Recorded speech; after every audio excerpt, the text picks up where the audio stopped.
BYRONSIGCHOLOPEZ. Oh, thank you, Alderman. We know how to spell your name.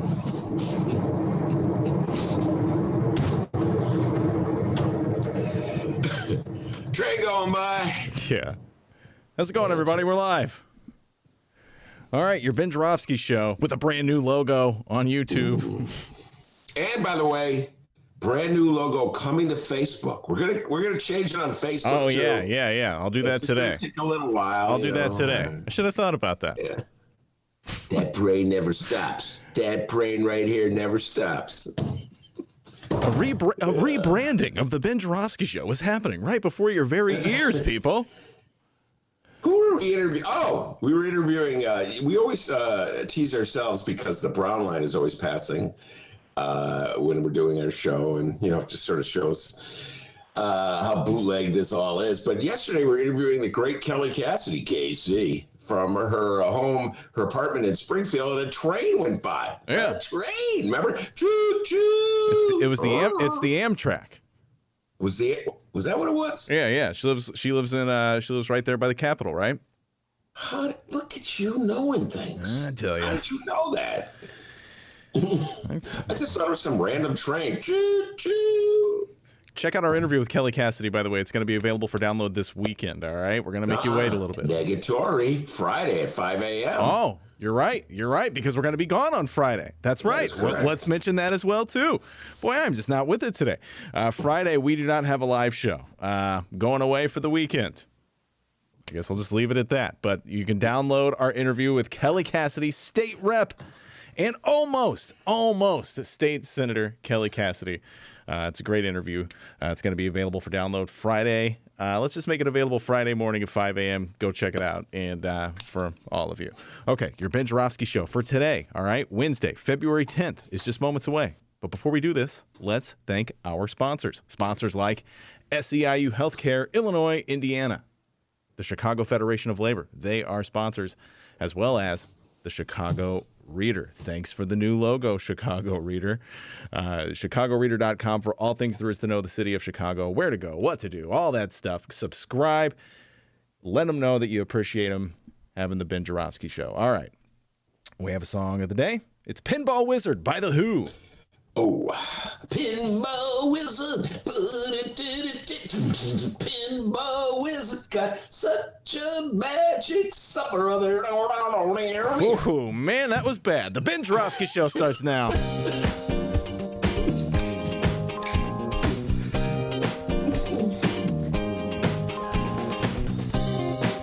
It is Wednesday, February 10th, and live from my apartment and his attic, this is the Ben Joravsky Show.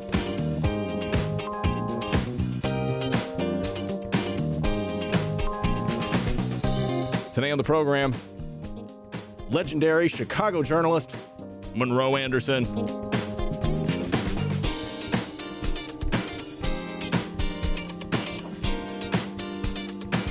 And now your host, Chicago Reader columnist Ben Joravsky. Hello, everybody. Ben Joravsky here, calling this Donny's Lawyer Wednesday.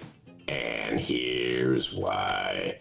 Spent the better part of last night and this morning checking out the impeachment. Yes, in fact, I was, for about a half an hour or so, I was watching it before Dennis and I went over what we're going to do today in the show, on the phone with Monroe, going, are you believing this?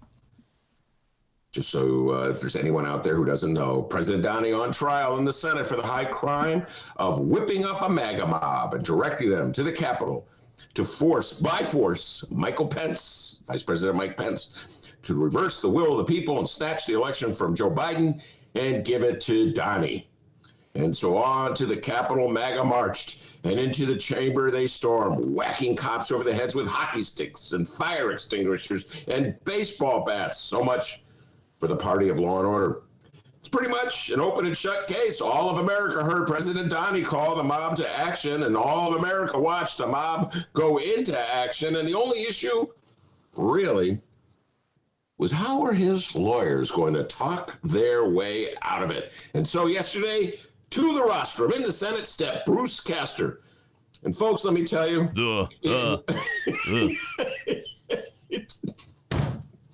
Yes, Wait. Dennis, you're right. It was one of the worst legal performances I've ever seen. I will now quote, more or less, from the transcript.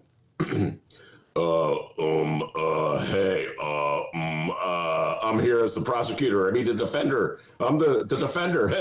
Oops. Don't you hate it when you can do that? You get things reversed? I'm so used to being the prosecutor, I got mixed up. My bad. I really know the difference. And so on and so forth. It sounded a little like Dennis's imitation of Governor Rauner.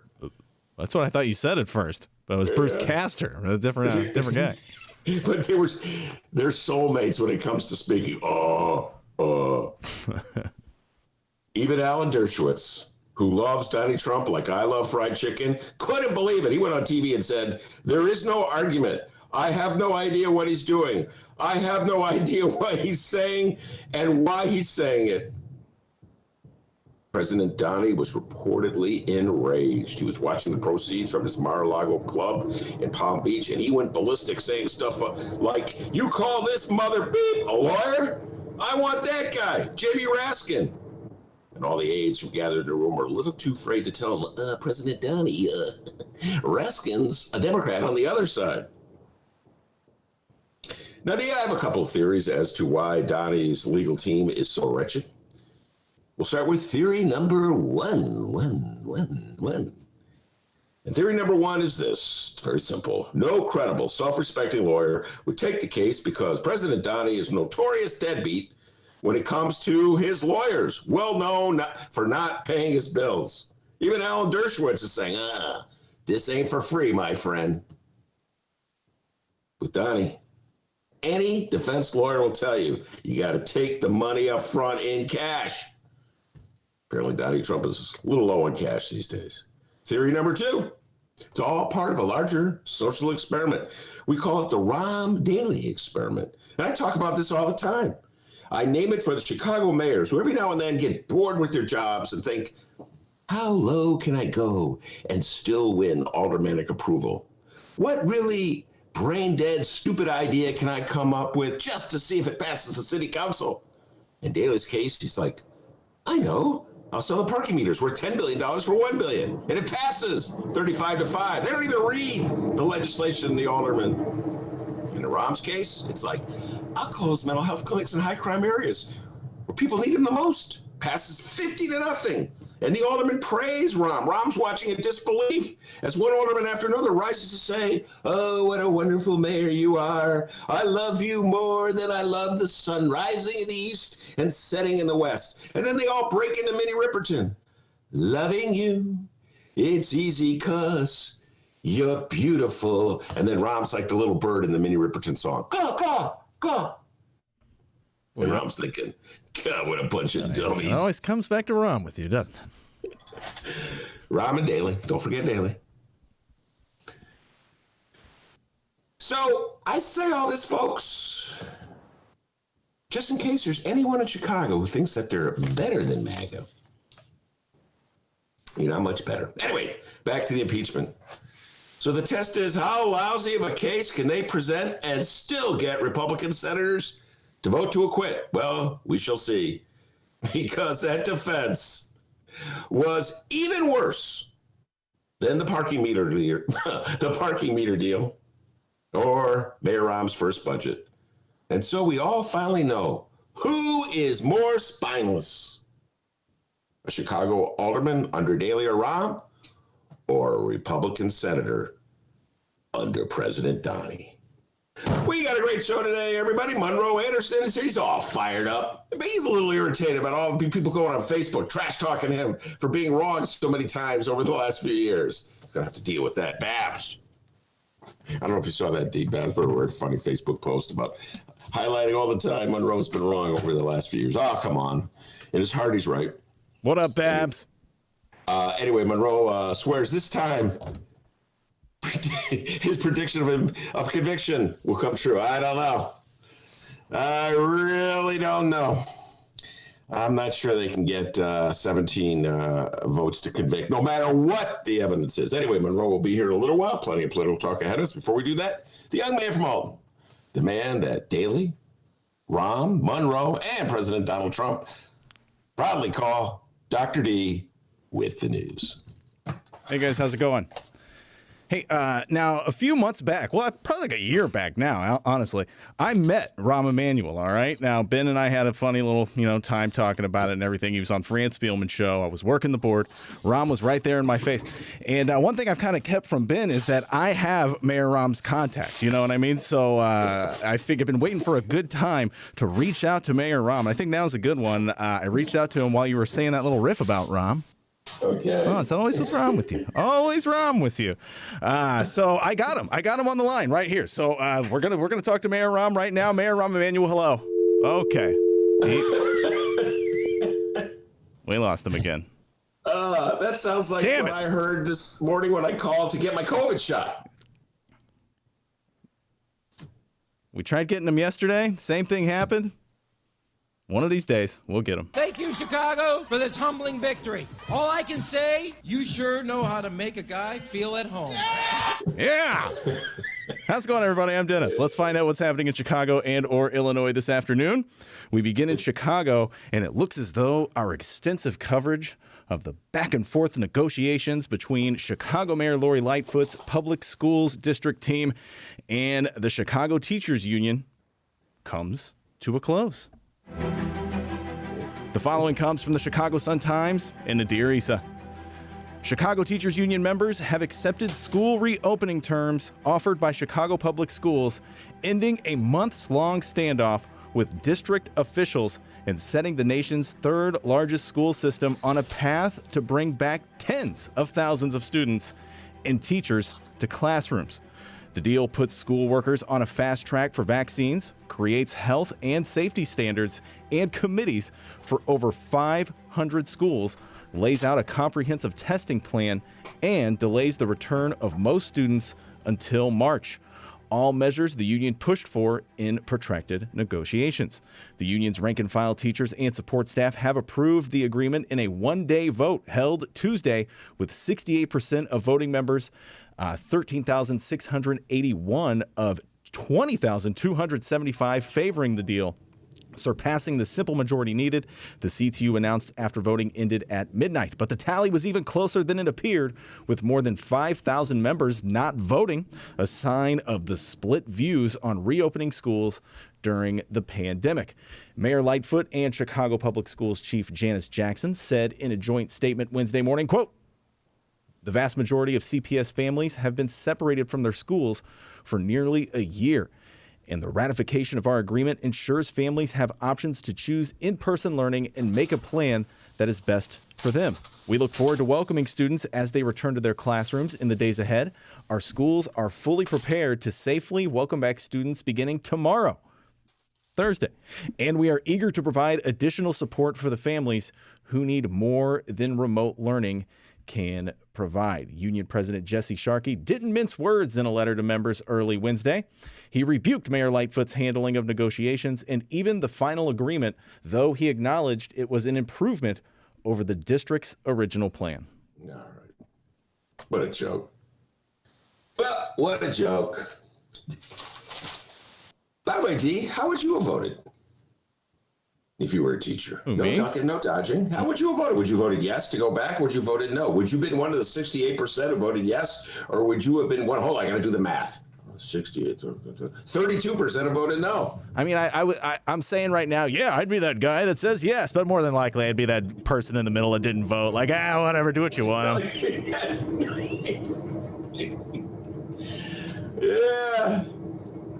Yeah, you probably will. Hey, whatever's clever. Hey, whatever's clever. Hey, whatever you want to do, I gotta admit, I'd be one of the 32 voting no. But listen, that just goes to show you, man. This is, I do believe that this vote, that this showdown between the teachers union and the mayor over reopening the schools has less to do with politics and more to do with health. And I think it's all summed up by this quote that was in today's Tribune. Got to give the Tribune credit. They were talking to some parents who were very skeptical as to whether it's still going to be safe to go back to school. Alice Yin is the name of the reporter.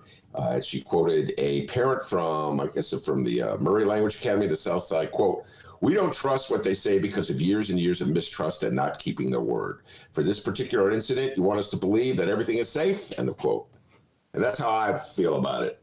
But watching the Chicago Public Schools, this goes back before Lori Lightfoot, back before Rahm Emanuel, back to the days of Richie Day, back before him, his old man. It's always hard to believe what the leaders of the public schools have to say. And this is health considerations. So you got to trust them. They got their act together. And even in like the upscale school systems where they scrub and mop and they got everybody's got masks. Even those schools, they open, they close. They open, they close. So I probably would have been one of the 32% D that voted. No, I would have done it. Yeah, and that's you hit it on the head. You would have forgotten that there was a vote. Oh man, sorry. And you wouldn't have showed up, but I would have voted no. And it really doesn't matter because all you needed was a simple majority. But it really does put that spotlight on what? The skepticism, that's putting it mildly, that the vast majority of public school teachers have toward the people who run their system. And I'll say this again, didn't have to be this way. Mayor Lori Lightfoot could have reached out to the Chicago Teachers Union right off the bat. They were ready to reach back. Yeah, I know they endorsed Tony Preckwinkle. I know it was a dumb mistake. I told them not to do it. They did it anyway. But Lori she won with 75% of the vote. She should have reached out. All this BS wouldn't have happened.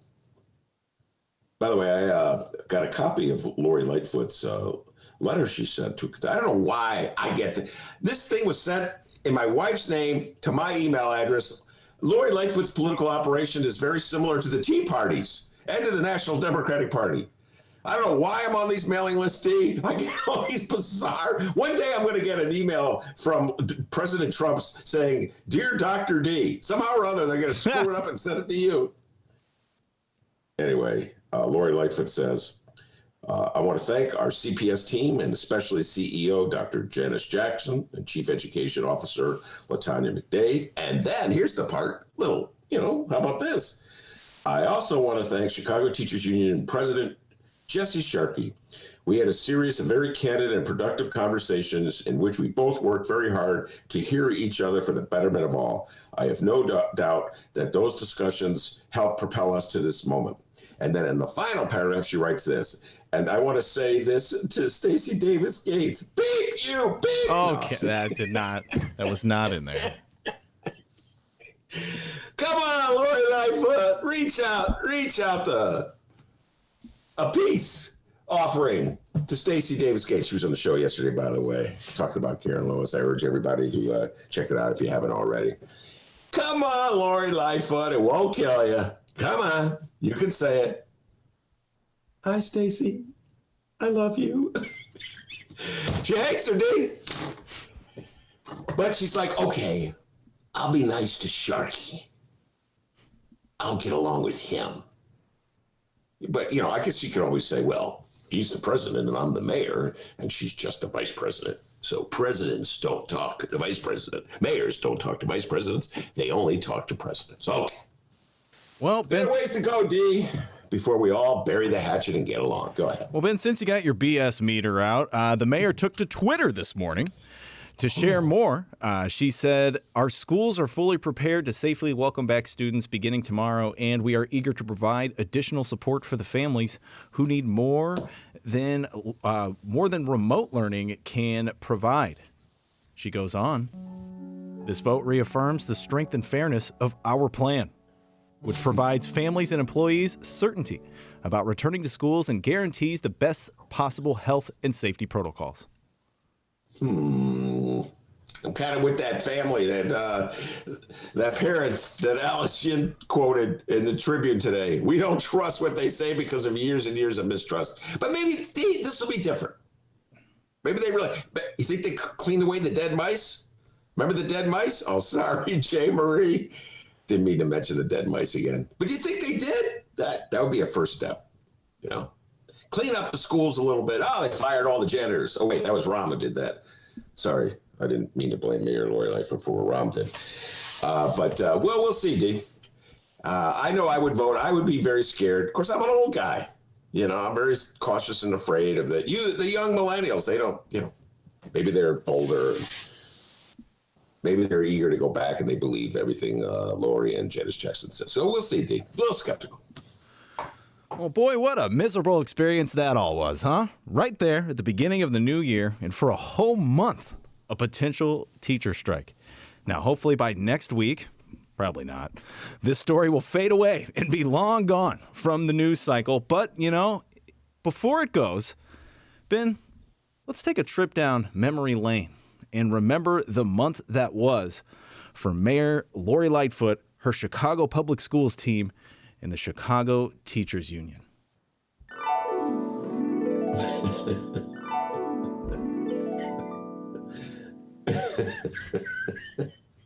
That sounds like the opening to Wake Up Everybody. Every time you do that, wake up everybody. No hey, we're supposed to be remembering. Come on, let's. Oh, sorry.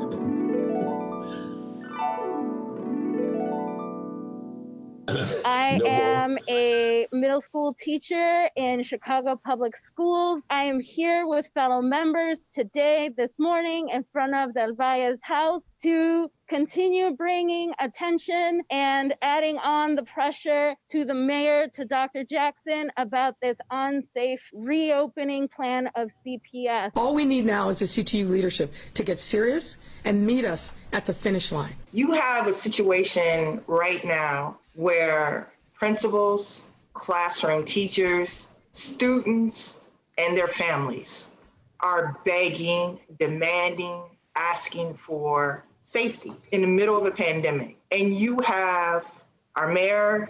Science is back, baby. And her team at CPS saying, trust us, we have it. These schools are open and safe, and we are ready to welcome our students back. And frankly, they've been ready for some time. We're here as we see more local school councils in our community. Every school council that we have attended has signed a letter rejecting the reopening plan. We are deeply disappointed to announce that we still have not reached a deal. BYRONSIGCHOLOPEZ. Yesterday, there were a series of steps backward that were simply not productive. It's about time that the mayor of this city, the CEO, do what's right for the very people who make up this city. The ball is in the CTU's court. Everyone in this country, in this moment, in this city, in this school district, is experiencing loss and instability. After 80 plus meetings and going above and beyond to address the CTU leadership's various issues and concerns, we are out of runway. We are losing our family members. We are losing our neighbors.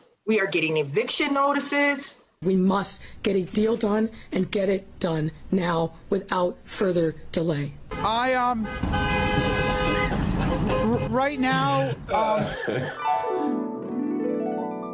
There it was. What a shitty month it was. First of all, in fairness to Jesse Sharkey, that last bit, which always cracks me up, was from October of 2019. It was a butter cow. Is that great? That was the last teacher strike. What a great moment that was. Dee, listen, great job, by the way. Everybody, let's give Dennis a round of applause. He put that together this morning. Good job. Thanks. Give him a raise, take it out of petty cash. That was really good. It was like, you're right. It was a great trip down memory lane. And I'll say that I've been saying the same thing every day, every time we have this. One day, I hope the pandemic will really be over. We'll all be vaccinated. And our commitment to educating those kids should not end at that moment. Mayor Lori Lightfoot, Chicago Tribune editorial board, powers that be in the city. At that moment, you can continue to reach out to the Chicago Teachers Union, who are leading the charge on these issues, to more funding for the Chicago Public Schools. You want to help those kids? You want to really bridge the gap between the rich and the poor? It's just not a mission that you should be working toward in the middle of a showdown with the teachers union to try to make the teachers union look bad. It should be like a way of life, a commitment you make.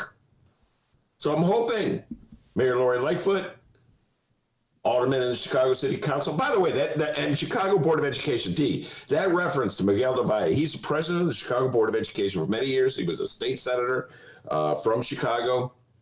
He was a leader on education issues. Boy, were they non-existent. The Board of Education, their mayoral appointee, you didn't hear one word from them. I think J.B. Pritzker had more to say about the closed schools in Chicago than the Board of Education did, and J.B. Pritzker didn't have anything to say about them. So that just underscores the need for an elected school board this time. I mean, I did not hear peep from the Board of Education. It's like, well, I'm appointed by the mayor. I do whatever the mayor says. The mayor's all powerful. So, yes, Miguel del Valle, where were you? Nowhere to be found in this dispute. So let's hope, D, that their eagerness, which they profess day after day in the middle of this showdown with Jesse Sharkey and Stacey Davis Gates and the Chicago teachers, let's hope that their eagerness to bridge the gap between the poor and the rich does not end with this showdown, that it will continue after everybody's been vaccinated. So yes, teachers and students in Chicago will be returning to schools in a matter of time. And hey, because the mayor literally found out yesterday that the rest of Illinois has been doing it already, high school basketball will be returning to the city of Chicago as well. Watch out.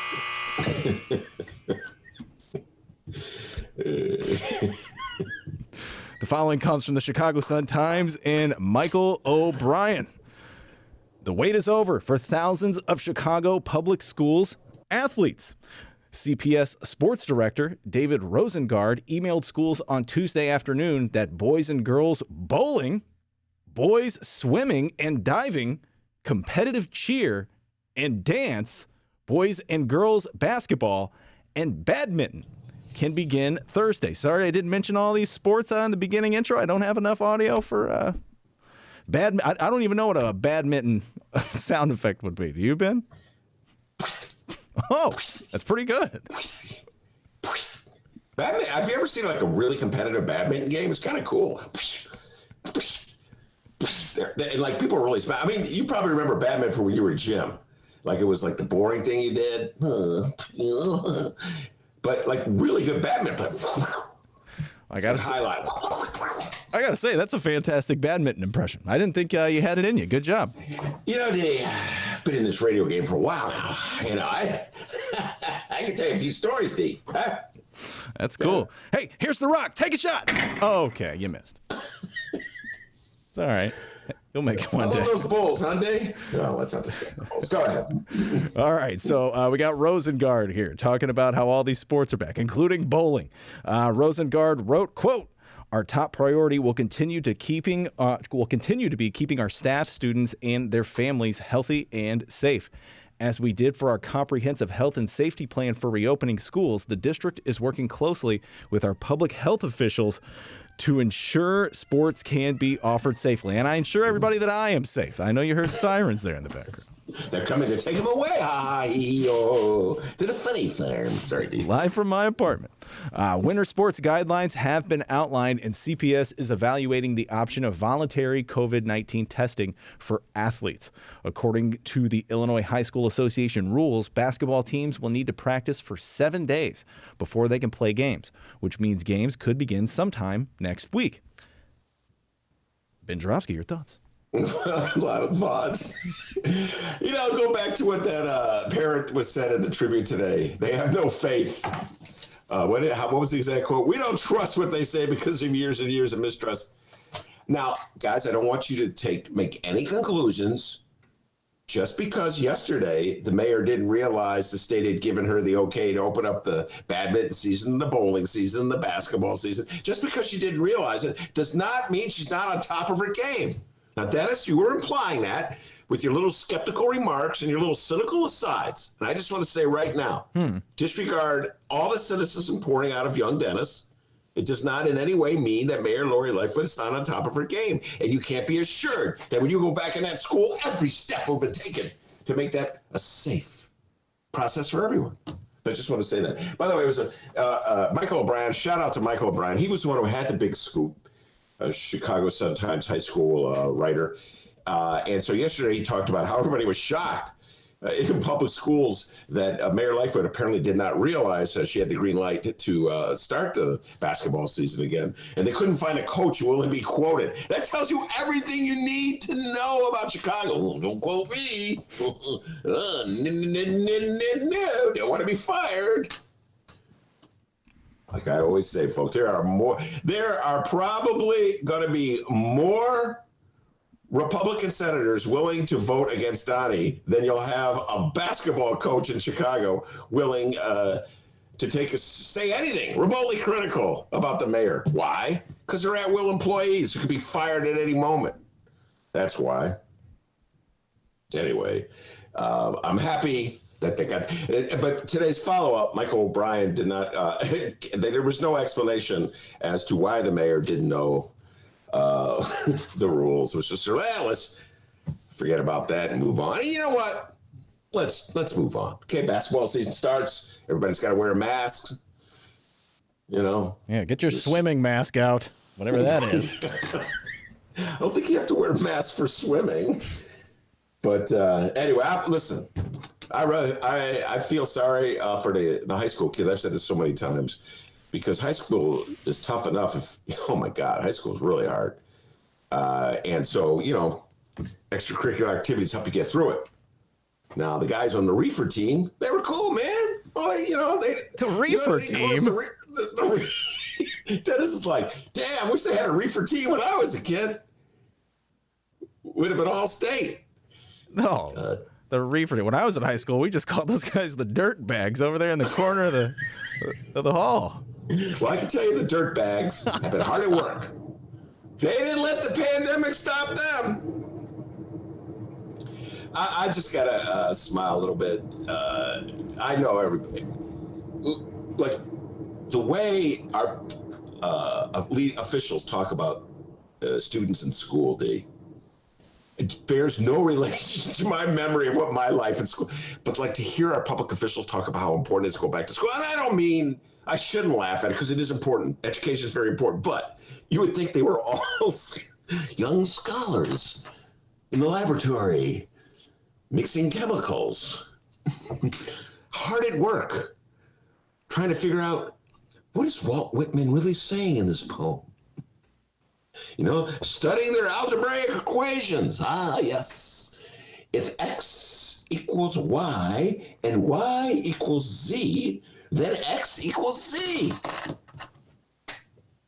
Instead of hanging out in the... Wait, am I working with Dan Biss today? That was great. I never told you this, Dennis, but I went to Evanston High School and I passed freshman algebra, okay? I got a C in it, all right? So I know my math. I was a young scholar at Evanston High School, all right? Yeah, so what if I spent almost every night listening to Top Pop radio and Bulls games? I also found time to occasionally do homework. Anyway, I guess they're just sort of emphasizing the ideal of what a high school education should be like, right, D? Right. The young students sitting around. They're like Abraham Lincoln reading law by the candlelight. That's young scholars. Give an opportunity when there's no pandemic. How about that, all right? It's tutoring, after-school programs, preschool programs. How about, you want to help out athletes? How about the kids who are not good enough to make the team? How about an intramural program? We had intramurals back in the ancient days when I was a kid. I played intramural floor hockey and softball and flag football. But I wasn't good enough to make any team at Evanston, but I could play intramurals. Let's have an intramural program, Mayor Lori Lightfoot. Oh, sorry. When school starts, get in that school and then leave. They're great at kicking kids out of school. Get out of this school, you worthless. You'd be good on that reefer team, though, that you were talking about. Man. Well, that was more of a college thing. My apologies. I was a young scholar in college, too. Oh, wow, man. I get your marijuana timeline mixed up. My apologies. Yeah, if you put the headphones on when you're listening to Marvin Gaye's What's Going On, do beep, beep, beep, beep, beep. Do beep, beep, beep, beep, beep. Sounds so cool, man.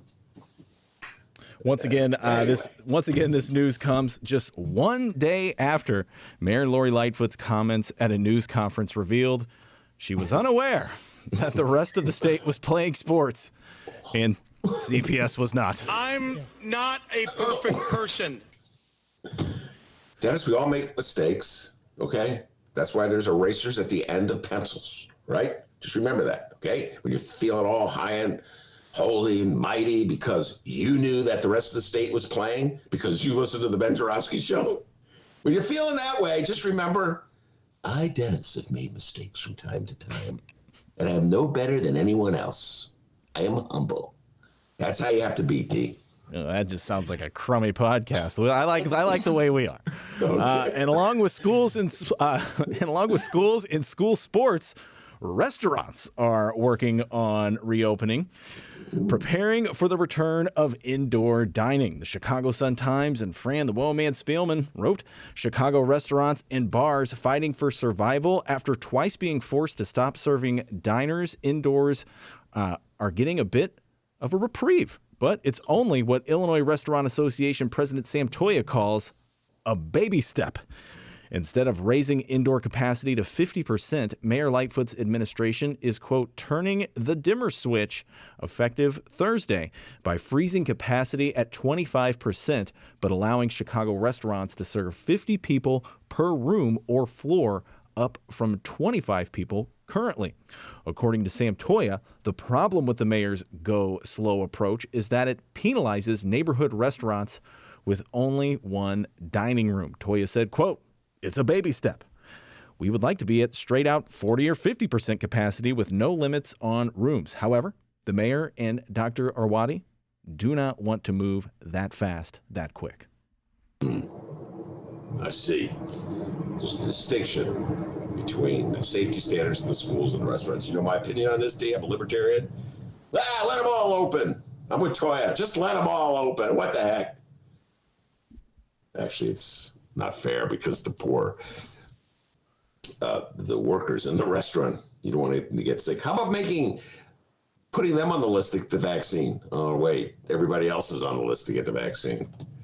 Well, by the way, you ever notice how much better Sam Toya, the head of the Restaurant Association, gets along with Mayor Lori Lightfoot? Do you ever notice this? Than like any teacher?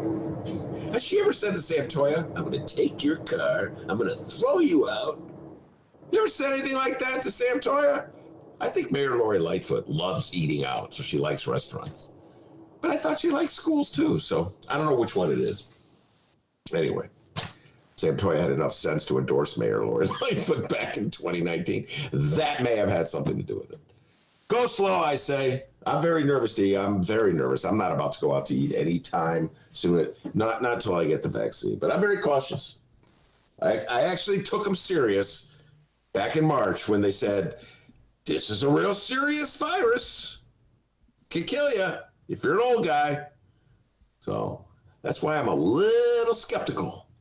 When they say, okay, go out to eat, okay, go to a bar, okay, go to school without the vaccine. A little skeptical, dude. So cancel our dinner plans for this weekend. Yeah. Okay. What about you? Are you ready to go back to a restaurant? You are. Haven't you already been back to a restaurant? No, I haven't been back to eat indoors in a restaurant, no. I'll tell you what. I almost went into Red Lobster. Almost went into Red Lobster. But I'm like, come on, Dennis, fight it. Fight the urge. And I did not. Every now and then, Dennis wakes up in the middle of the night and his brain is going, Red Lobster for the seafood lover in you. Because I want those crab legs. I just wake up. I wake up in the middle of the night. Cheddar Bay biscuits. Oh, God. Gee, I was really tempted. I got this confession time. I'm going to make a confession. So I really wanted to see Denzel's movie, The Little Things. Huge Denzel fan. And I saw it was playing in movie theaters. And I actually was tempted to sneak out to the local movie theater. I was going to wear 2 masks, a hazmat suit. I was going to sit way far away from anyone else. Just so I could see Denzel's movie on the big screen. The movies, you can still go, the movies are open, D. It's so weird, movies are open, but schools were closed, but restaurants are closed. It's very confusing. Anyway, I didn't do it. My wife and kids said, no way, you're not doing it. Not till you get the vaccine. So I watched it on TV like everyone else. So cancel our movie theater night planned for next weekend. Okay. We were going to go see that Jackie Brown, Quentin Tarantino Film Festival. All QT's movies. Remember, D? We were going to do that. Cancel. All right, we're going to move on to statewide news. Ben, anything you'd like to say here before we move on in regards to all of the city news we talked about today? Well, there's something I do want to say, but I was going to hold off. Mark Brown's column. Well, okay. Well, let's talk statewide news here. It kind of ties in with that.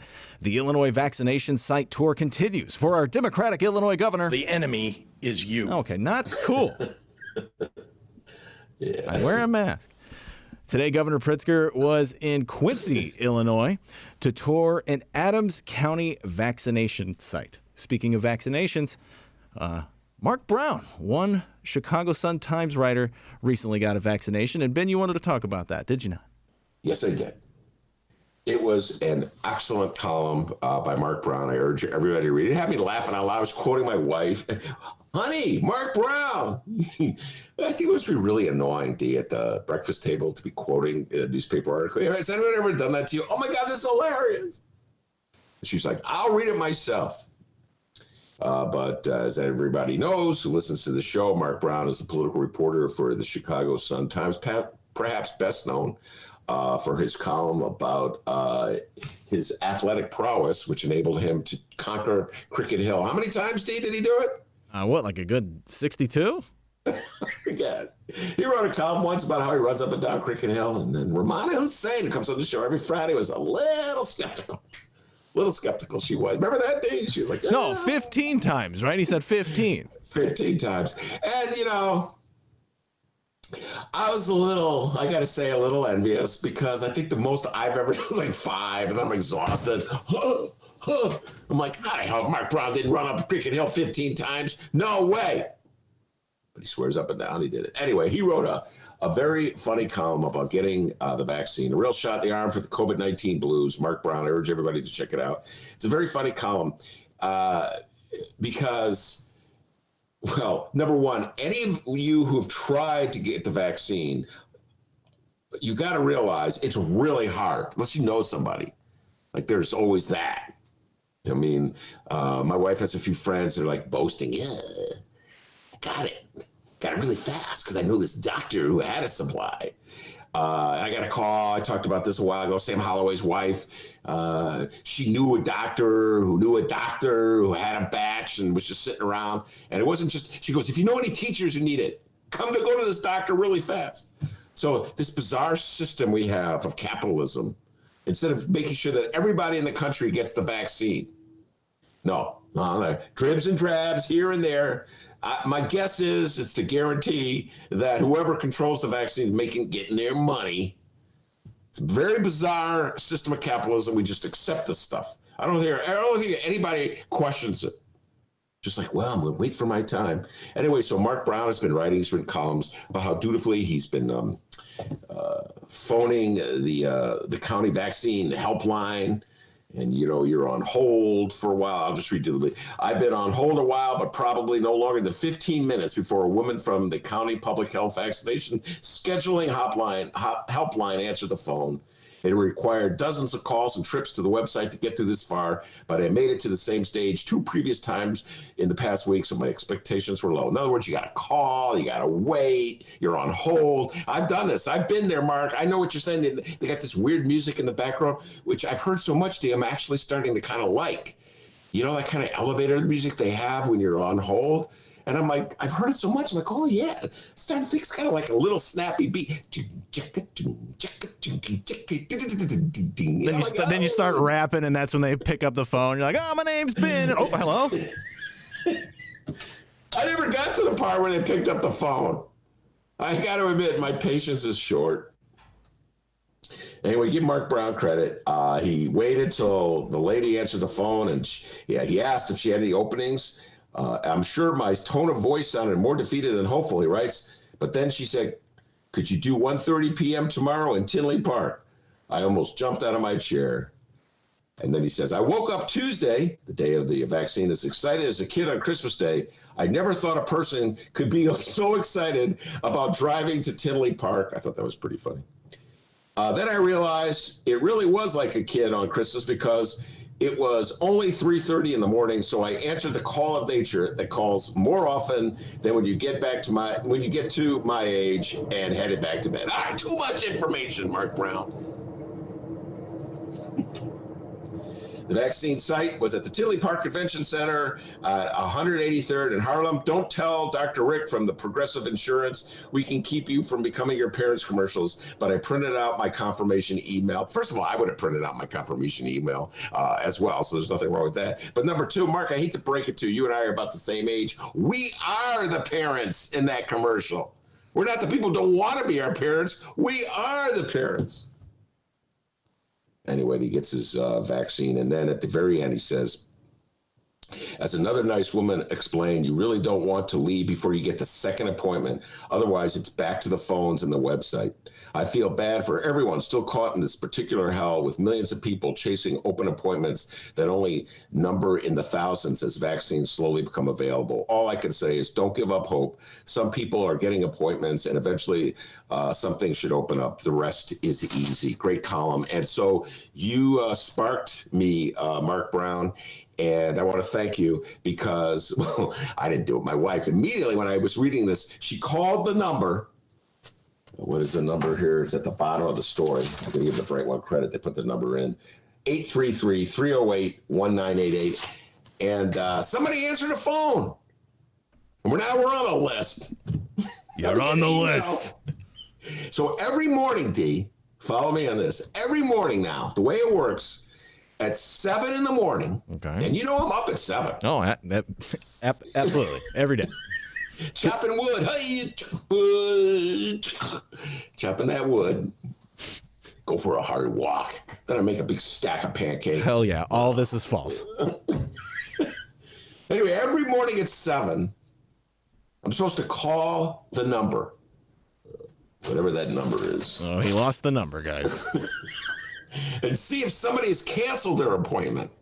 CD, that's how what it's come down to. I gotta hope that someone cancels their appointment. You're never getting that thing, dude. I'm like thinking, now who is gonna cancel their appointment? You know what I mean? That's like, I mean, some people, everybody wants the vaccine. So, okay, maybe it's possible that somebody won't be able to make it that day. You know, something comes up, their car doesn't work. By the way, that's the back of my mind. The car won't work. I got to go down to Tinley Park. The car won't work. But who is going to get it together to call and cancel? I'm sorry, I won't be there. Like, you know what I'm saying? You know, I was all set to get this vaccine, but then I just started watching YouTube, and I saw this one guy. Have you ever heard of Alex Jones? You ever heard of this guy? You know, he's really got me thinking, you know? He had documents and everything, you know? I don't think I'm getting that vaccine. Plus, he has his own remedy, you know, that you can take. So anyway, I want to thank Mark Brown. I'm now on a waiting list. Thanks to him, we got it together and we called him. Now on a waiting list. If somebody turns down, this is how low it is. How low I am on a totem pole. I only get the vaccine, D, even though I'm ancient. I'm so old, I'm eligible for the vaccine. I only get the vaccine if some other ancient person, you know, decides not only that he or she can't make their vaccination appointment, but is so kind and generous as to call ahead and say, I can't make it, which I really don't think a lot of people are going to do. You know, it's sort of like when you go to a concert with the old days before the pandemic, really popular concert, and they go, well, if other people don't show up at the last minute, you can get a ticket and you wait in line. One time that actually happened. We got, who is it? Sharon Jones. We got ushered in to see Sharon Jones. Once, D. I remember in line to see Gladys Knight and the Pips. Didn't happen. You know, Earth, Wind, and Fire didn't happen. But maybe this will be different. Anyway, it was a very funny column and very informative. I want to thank Mark Brown for writing it. I had said that I don't want to get vaccinated before like bus drivers do, teachers, grocery store clerks, et cetera, and so forth. That I want to wait my turn, but because I'm ancient, I'm eligible, and everybody I know is get that vaccine. So, Dee, I think I'm going to go. I'm going to call. The real issue is, who will be the one that gets up in the morning at 7? Me or my wife? We all know the answer. Anyway, so there you go. Thank you, Mark Brown. Ladies and gentlemen, we have the documents. Mark Brown did not run up Cricket Hill 15 times. I have the documents. Sources close to me say he only ran up that damn thing 10 times. Liar! We'll be right back. Yeah, poor Mark Brown. We doubt that he ran up Cricket Hill 15 times. Did we got a little more time? I'm going to give another shout out to another columnist. I'm going to roll here. Yeah, go for it. Okay. Very good column by Eric Zorn in the Tribune today. And this has to do with the whole story of John Lausch. This is backlash builds over Biden bid to bag Lausch. Whoa, that's a tongue twister. Yeah, I know. Can you read that one more time? Backlash builds over Biden bid to bag Lausch. This is Chicago Sun-Times. A lot of B's there. Backlash builds over Biden bid to bag Lausch. Hold on, let's see. Oh, here you go. Now, here we go. Tribune Sun-Times headline battle. You ready, D? All right, so you heard the Sun-Times. Well, it's called Battle of the Headlines, but go ahead. What did I call it? Headline battle. Hey, like Lori Lightfoot. She didn't know the basketball season started, right? Give me a break, okay? That's why they got erasers on the ends of pencils. Let's hear the headline. Backlash builds over Biden bid to bag Lausch. That's the headline in the Chicago Sun-Times. And here's the headline in the Tribune. Biden urged to keep on federal prosecutor. Boy, both choices are not great, I got to say. Democratic GOP Illinois pals want Lausch to say. I don't know. I got to go with the bright one. Backlash builds over Biden bid to bag Lausch. Sounds like you playing bass, your air bass. Anyway, this is a classic story. This comes up every now and then. The U.S. attorney appointed by the president, confirmed by the Senate, John Lausch, so Joe Biden came in and he asked every single U.S. attorney to hand in his letter of resignation. This is apparently tradition that presidents do. They have the right to nominate their own U.S. attorneys. And so, this is, I guess, Biden is just following a long tradition. And this one cracks me up. I remember this over for Peter Fitzpatrick, similar thing, a former U.S. attorney. All this outcry, by various, the senators, congressmen, for both parties. No, keep him. He's doing a great job prosecuting. And in this case, Lausch, I got to give him credit, even though he was appointed by Donald Trump. He's the one who put together ultimately the case against Michael Joseph Madigan. Well, literally, they haven't indicted Madigan, but they're working their way up the food chain. What else did he? What other cases? I can't remember the other case. Oh, here we go. Ed Burke. How can I forget Ed Burke? He was the one who put together the case, the racketeering indictment of Alderman Ed Burke. So it's like, I think you can make the argument that it's a good idea to have some continuity here, not just bring in a new U.S. attorney to continue these prosecutions, send a message out to politicians that someone's paying attention. And I like, it's something that seemed apparently everybody, Republicans like Adam Kinzinger and Darren LaHood and Rodney Davis agree with, and Durbin and Tammy Duckworth agree with it. So I can abide by that. I can see that. It was the same argument made with Peter Fitzpatrick. So all these Republicans and Democrats are, on their high horse saying, keep him. We need him. We believe in clean government. By the way, I'll point out that they were all pals with Ed Burke. Up until the day the indictment came down, they were all pals with Ed Burke. But now, we need him. But Eric Zorn, in the middle of it all, wrote a great column today.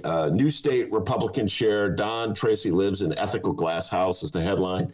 And Don Tracy was just elected as the Illinois Republican Party chairman. And his counterpart is Michael Madigan, who's still the chair of the Illinois Democratic Party. And immediately, Don Tracy started presenting him as a cleaner version of Michael Madigan.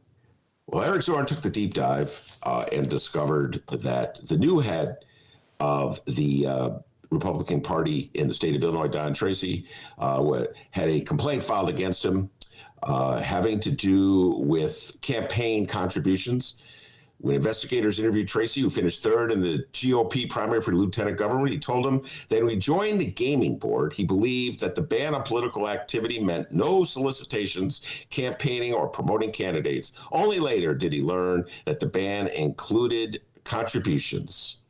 Just a little whoopsie then, Eric Zorn writes. Well, investigators noticed something quite curious in the election records from 1998 until 2015. Tracy's wife, Wanda, made exactly one political contribution. But after her husband joined the gaming board, she began writing campaign checks left and right from the couple's joint accounts, often crossing out her husband's name on printed checks. In other words, even though Don Tracy was banned because he was on the Gaming Commission for making political contributions, his wife continued to make them. When told about this, Tracy told Tribune reporters that the complaint was a bit sexist. I don't see anything at all wrong or unethical about my wife exercising her constitutional right. I'm like, dude, that is hilarious. Republicans, when they're so desperate for an explanation for whatever wrongdoing they've been caught with, all of a sudden he pulls out the sexist card. You know, complaining about sexism. This is the Republican Party that claims that there's nothing systemic racism doesn't exist in this country. This is the Republican Party that's always telling you that they're against any kind. What do they call it? Like wokeness in this country. Pretty desperate to cover his ass. The new Republican Party chair in the state of Illinois, Don Tracy, excellent column by Eric Zorn, pointing out the inconsistencies. And Don Tracy is one saying, yes, we must keep Lao Shin. Come on, Republicans. Got to be at least a little consistent. Don't start talking about sexism when you get caught doing something you shouldn't do. Anyway, dude, good column by Eric Zorn. Easy. What's going on? This audio's sounding good these days, right? Right? All right, that's our local news, everybody. Before we get to our interview with Monroe Anderson, we have breaking news. Bendroski has a book coming out. Oh. Isn't that right, Ben? Yes. He's very excited about it. And the book is titled The Media, the Politicians, the Sports, the Activists. It's Ben Joravsky's Greatest Hits, a Chicago Reader exclusive, everybody. Yeah, we're going to be talking about this all throughout the month to come here. It's Bendroski's Greatest Hits. I'm looking at the back of the book right now. The cover, a very awesome cover of Ben Joravsky just staring at the city. Good times. The back of the book says here, Ben Joravsky's Greatest Hits is a collection of profiles and features handpicked by Ben himself from his 40 years of writing for the Chicago Reader. Each article... Are you okay? No, ouch, 40 years. Okay, well, I mean, after I just read that, I just got to look after you now. Don't hurt yourself. Vaccine yet? Yeah, please get it. Each article offers a distinctive portrait of an activist, politician, writer, or sports personality who has left an incredible imprint on Chicago. Taken together, they create a compelling case for what makes the city among the most intriguing in the world. Yes, Ben Joravsky has a book. It is coming out, everybody. So be on the lookout for that. Ben, tell us a little bit about this. Well, here's the deal. Tracy Baim and Karen Hawkins, the co-publishers of My Beloved Reader, are really doing everything they possibly can to build up support and interest for the reader so we can continue to flourish and do the good work that we do. If I must say so myself. And so they've asked each of the writers, or not each of every writer, but several writers to put compilations of their stuff together. And so we get sold, and the money is going to a very good cause to keep the reader going. And so it's all part of a larger effort to get people to support the reader, support this show. You're going to hear a lot about that coming in the future. A little help supporting the show.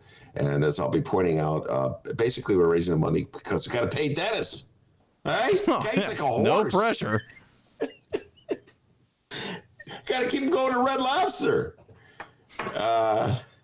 So anyway, yeah, so they asked me to put together. I know I've talked about this in the past. It was like a real struggle because, I've been working a long time, folks. Like they said, 40 years. I've been working for so long for the Reader that a lot of my Reader articles aren't even online. They didn't start putting articles, what was it, 1987. They go back to 87 online, and before that, they go, forget it. The Reader's been around since 71. Too much work. So anyways, a whole bunch of articles I wrote in the 80s, they're good articles, but they're not online. So, yeah, I went back, and indeed, I read a whole bunch of old articles, and I struggled, like, which one should I put in? Which one should I leave out? And there were some that I said, if there's a Greatest Hits 2, maybe I'll put them in. And then there were others that were too similar to what was all I had chosen for the book, the compilation this time, so I held them off. So it was tough. I was really pulling. There was one consistency. I realized I've done so many Pat Quinn stories. I think we're going to bring Governor Quinn back to the show. I haven't had him on in a while, just to talk about all the stories I wrote about Pat Quinn, going back to the 80s when he was a young grassroots activist, always looking for any attention he could get for whatever cause.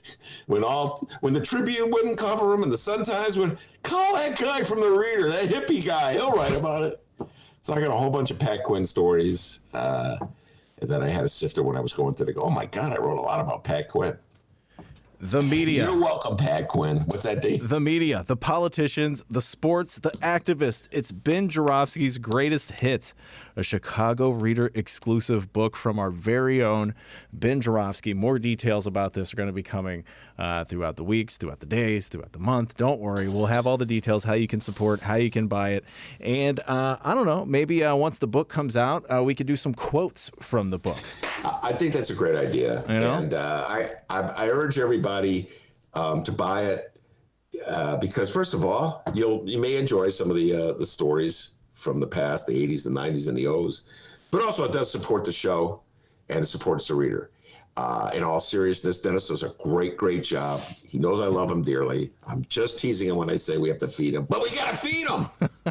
Kid eats like a horse. Yeah, this wintertime, I do eat like a horse in the wintertime. So it's a good way to support the show. That's my opinion. We'll be talking more about that. Oh, I got an idea. What if we did listeners can call in, leave us a voicemail, and give us their best Ben Joravsky impression and read quotes from the book? All right, I'll start it out. Come on, man. Guys, that's an idea. Let's try to make that happen, all right? But no, be on the lookout for that. And remember, you can download previous Ben Joravsky shows, Benny J bonus interviews, and so much more, like our interview with Stacey Davis Gates. Guys, hands down, this interview, it was great. It was incredible. An incredible interview. Stacey Davis Gates, Ben Joravsky talk one-on-one about the great Karen Lewis. I'm just going to say it. You're not going to find a better podcast or any source of media talking about it. So go check it out. ChicagoReader.com, wherever else you download podcasts. And so much more. Over 900 episodes. Go check it out. A lot of stuff in the works here for the Ben Joravsky Show. You saw the logo, all right? We're not playing. Don't go anywhere. We'll be right back with Monroe Anderson. It's the Ben Joravsky Show. We are live from my apartment and his attic.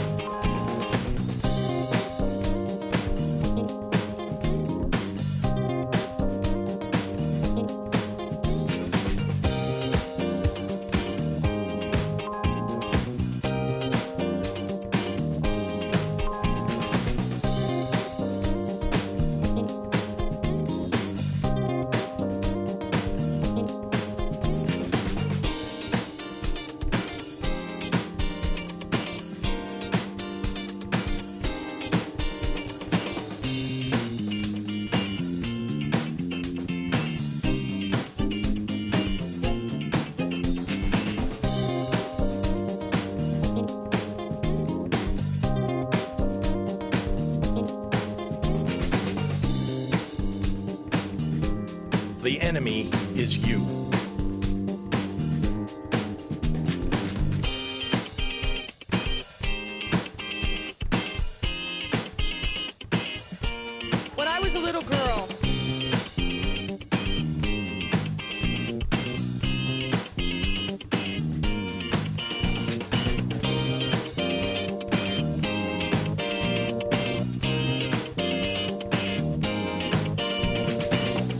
Hour number 2 of your Ben Joravsky Show is brought to you in part by SEIU Healthcare, Illinois, Indiana, the Chicago Federation of Labor, and the Chicago Reader. Benny J, take it away. Every Wednesday, Monroe Anderson joins us. And boy, I just think about the Wednesdays that we've had. The storming of the Capitol, that was on a Wednesday. Inauguration, that was on a Wednesday. And now we're in impeachment 2.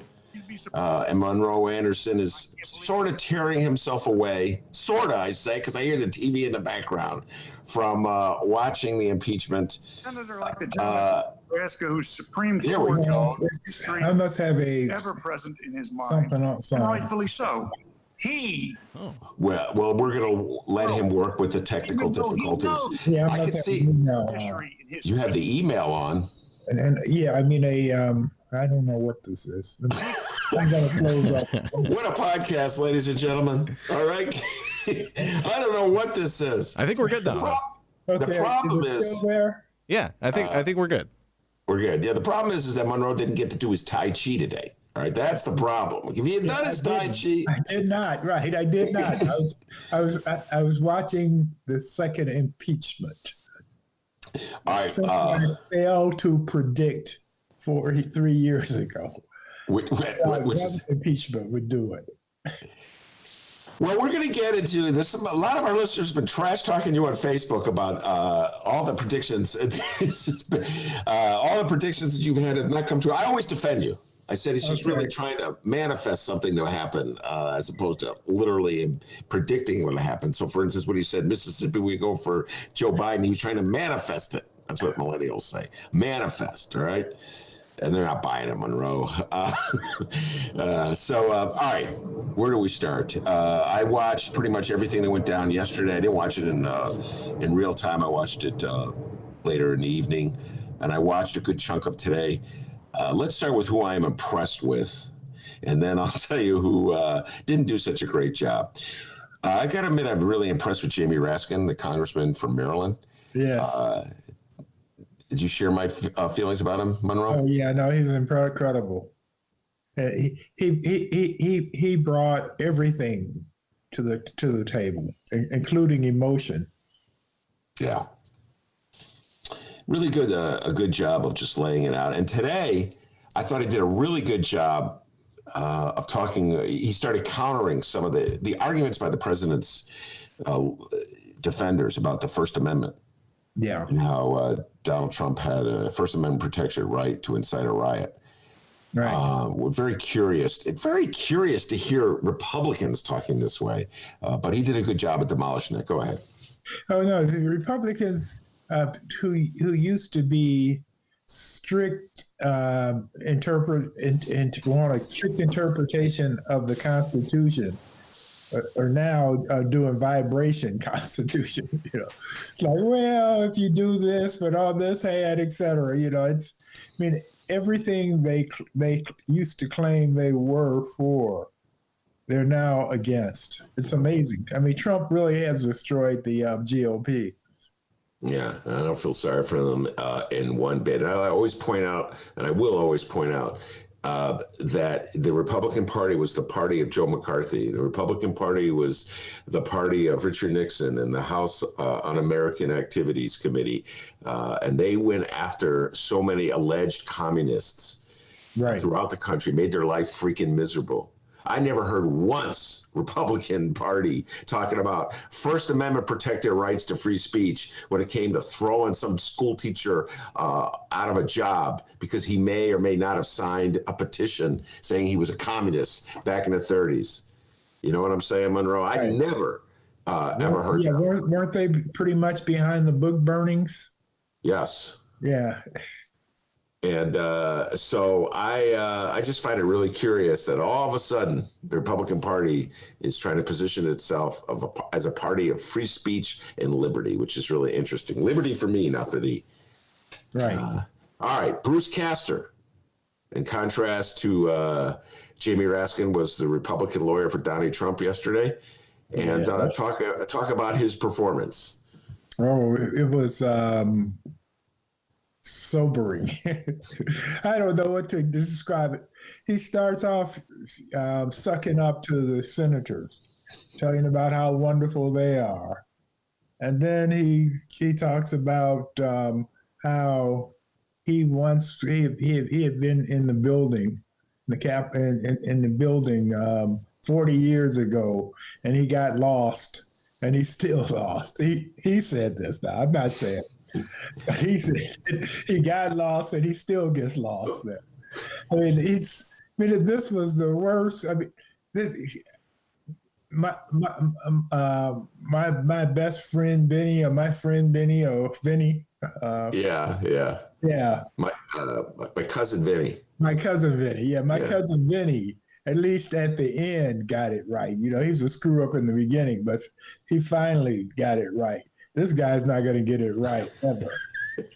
Now, the difference because I'm a more compassionate observer than you are, Ben. So, okay. So I felt a little bit sorry for the guy in that, first of all, he was in over his head, as was his client, but also he had no time to prepare. And he's probably at this very moment wondering if he's actually going to get paid. Well, that's what I said. Yes. So that's probably where his concentration was. Like, am I actually going to get paid for this, or am I getting suckered? I mean, every movie I've ever seen where the notorious drug dealer meets with the lawyer, you know, and the lawyer always gets the money up front. Right. The criminal defense lawyers have told me, you get the money up front. You never take, unless you want to do the case. Now here gets this positive. You want to do the case to self-promote yourself. Yeah. You get what I'm saying? Like, well. Right. And if it had been a different client, all sorts of white-collar law firms would have been jumping up and down to defend the president. But because he doesn't pay, you never know if you're going to get paid. Probably aren't. And he's a bad client. You tell him what he needs to do and what you need to do to win the case. And he says, screw you, I'm Donald Trump, and I'm going to do it this way. So when they were looking for, depending on how you're counting it, either the third string or the seventh string group of lawyers, nobody was stepping up to the plate. Yeah. So they finally found these couple of jackleg lawyers. Yeah, they're probably not going to get paid. Oh my God, if they got paid now, after Trump saw that thing yesterday, no way he's paying that guy. Exactly. Oh no, he was so upset, because the guy starts off saying, well, we had to change our strategy because the managers had such a brilliant presentation. We had to revamp. And Trump said, what? Well, first of all, they're in a rough position. Yes. Because he's guilty. Yeah. We saw it. And we saw it. We saw it. Right. Exactly. So, it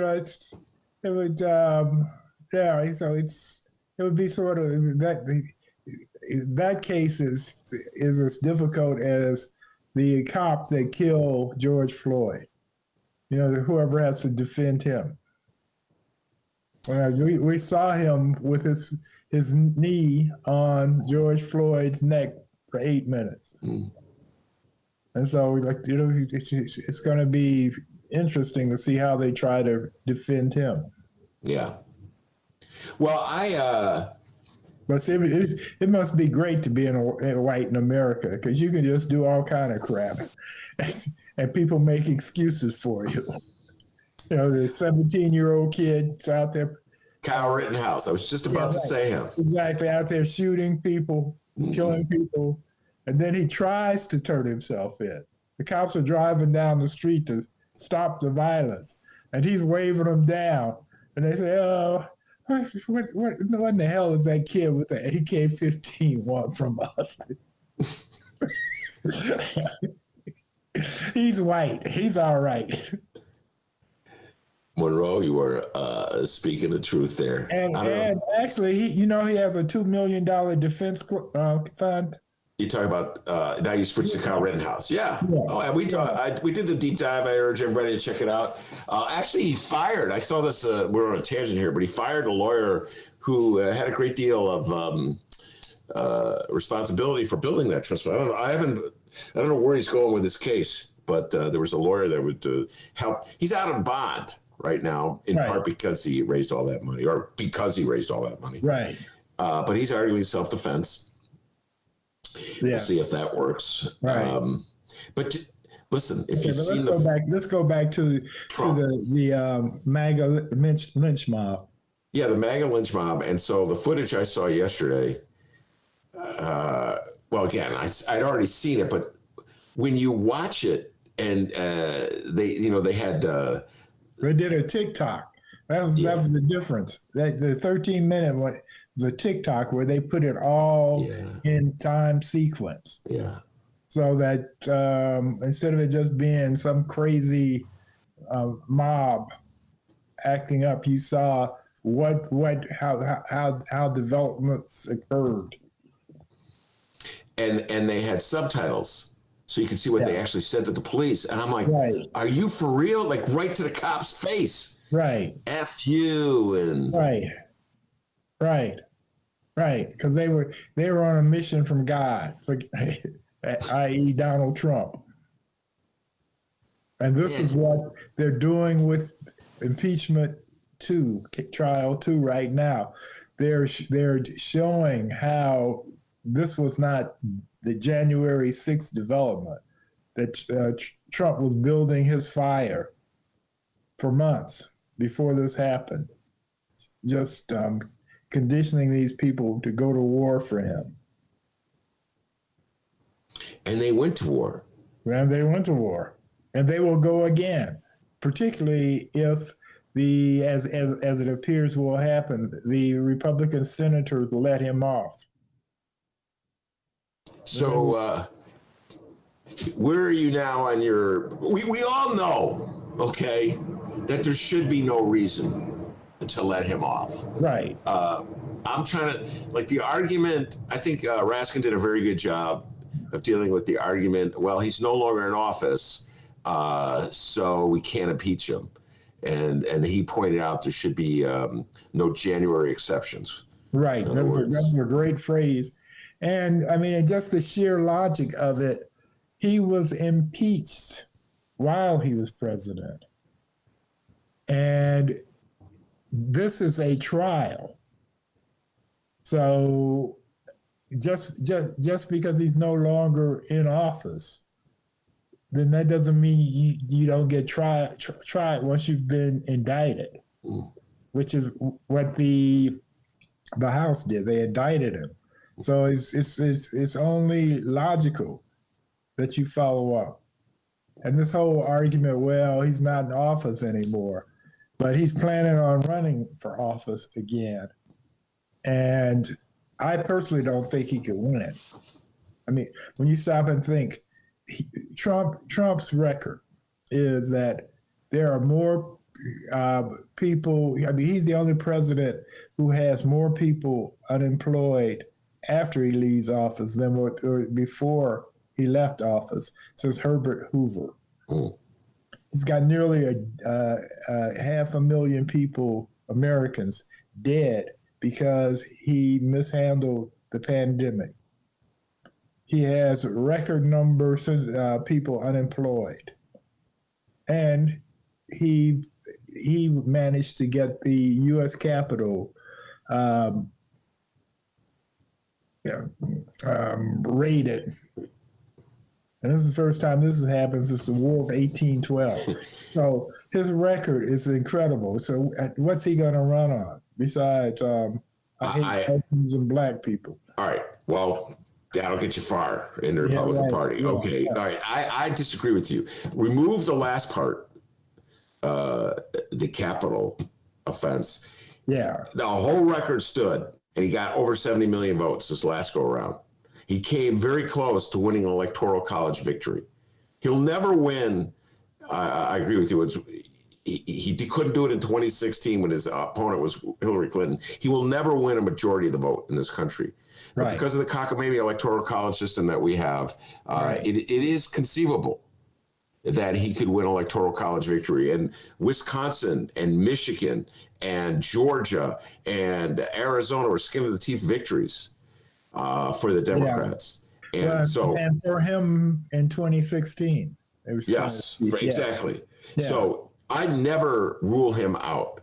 I believe, and this is why I believe that it's so important to have this impeachment trial and to present the evidence and let people see the outcome of what Donald Trump's presidency is. Right. But Monroe, the fact that you said, even you, who was always willing to go out on a limb and predict the worst for Donald Trump, even you say you don't think they could get 17 senatorial votes. I just find it amazing. I continually compare aldermen in the Chicago City Council and their blind allegiance to our mayors. Now we mock them and made fun of them. And senators Republican senators in Washington who are so afraid.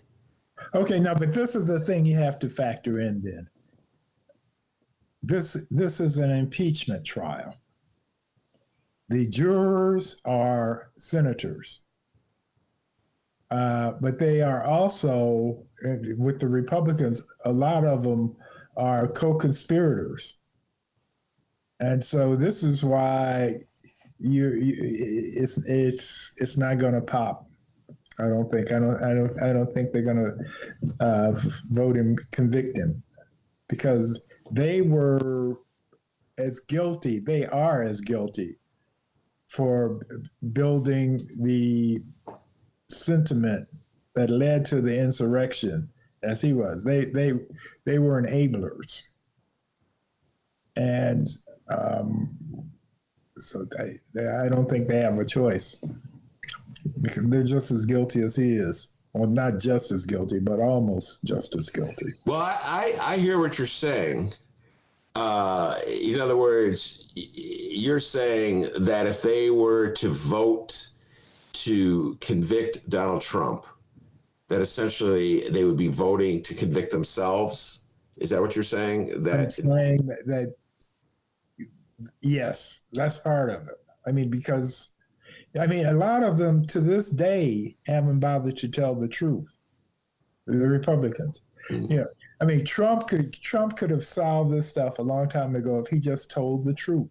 If he just said, "I lost, Biden won," then these people wouldn't have had the pretense of raiding the Capitol. There wouldn't have been a rally on January 6th. Donald Trump arranged that rally. Right. Donald Trump bragged about the rally. You know what I'm saying? Right. And when he watched it, when it was happening, he watched it on TV in total fascination and glee, and was wondering why nobody else in the White House was as happy as he was. They're going, "Oh, shit." Well, they're worried about their book deals, their careers, what job are they going to get next? How can they be self-respecting and go back to society and pretend like the whole thing didn't exist? Right. And Donald Trump's beyond that. He like exists in a whole other world. Well, one of the things I said 4 years ago was that he was suffering from early stage Alzheimer's, and I still think that's in play. Well, obviously, if he had early stage, it doesn't get any better, and I think that has to be a factor, because he has gotten to a point where he really believes that he won by a landslide. Well, he said it.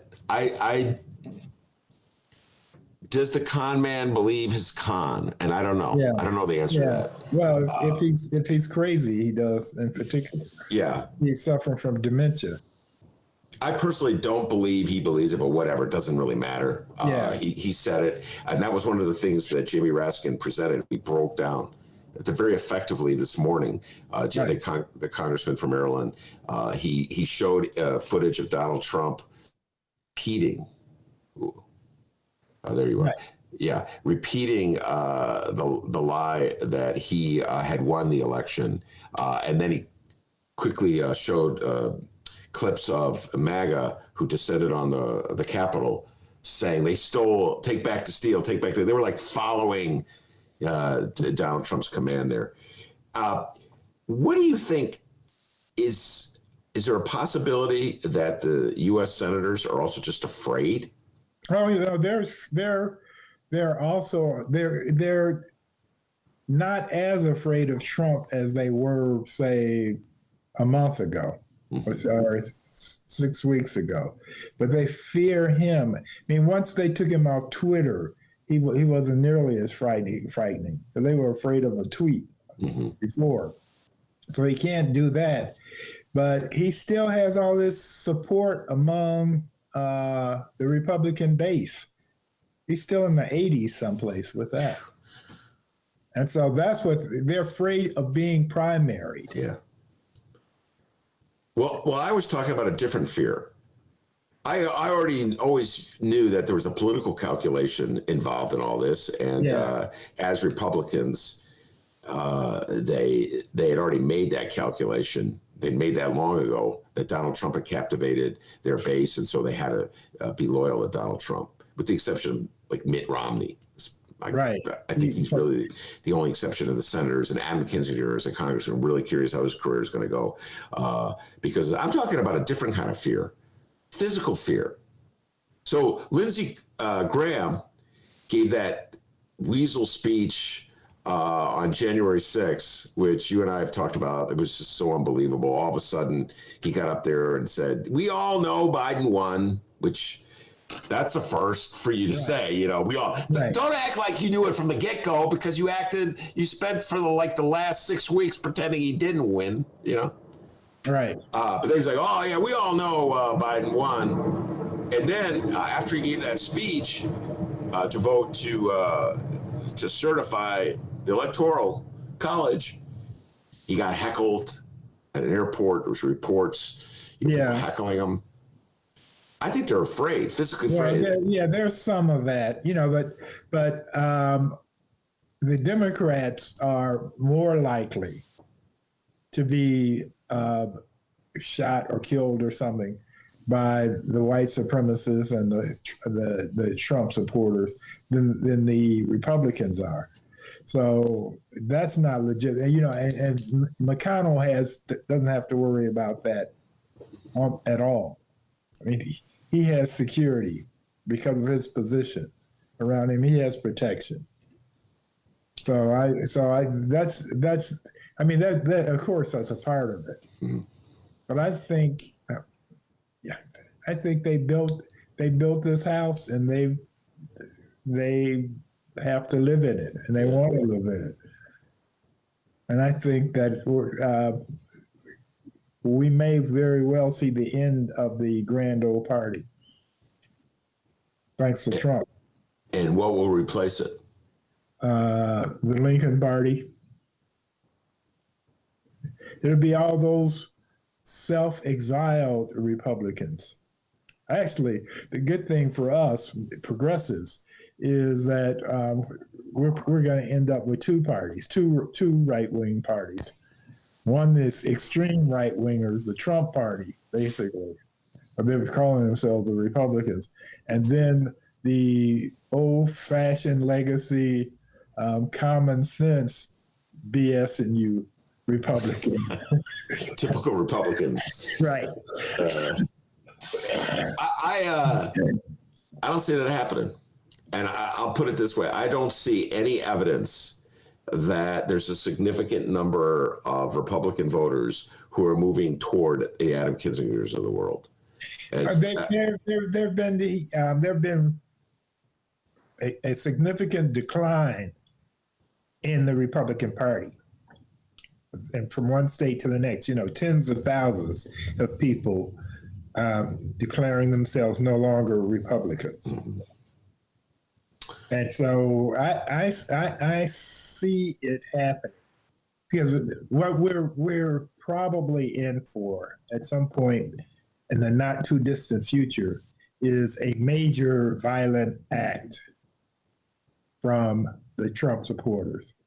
They weren't able to finish the job at the Capitol, but you're going to have a mass shooting somewhere, or an Oklahoma City-like bombing somewhere. But the violence is especially if Trump isn't convicted, if the Senate, if they don't convict him, then the violence is not going to stop. Wow, what a sobering thought. All right, I'm going to throw an accusation at you that Republicans throw at Democrats in the Senate, and Donald Trump's supporters put out all the time. I'd love to get your response to this. And this is sort of like the Donald Trump Jr. defense of his father, which is really not a defense at all, but is to say that Democrats are just obsessed with Donald Trump, and they can't move beyond Donald Trump, and that they just want to bring him down. And they've lost all saneness and insanity with their blind hatred for Donald Trump. Your response to that? Okay, I'm guilty. And the thing is, Hillary was right. Remember, she said he was unfit to be in office when they were in the debates, and she was right. And he has demonstrated that time and time again over the past 4 years. And so it's not personal.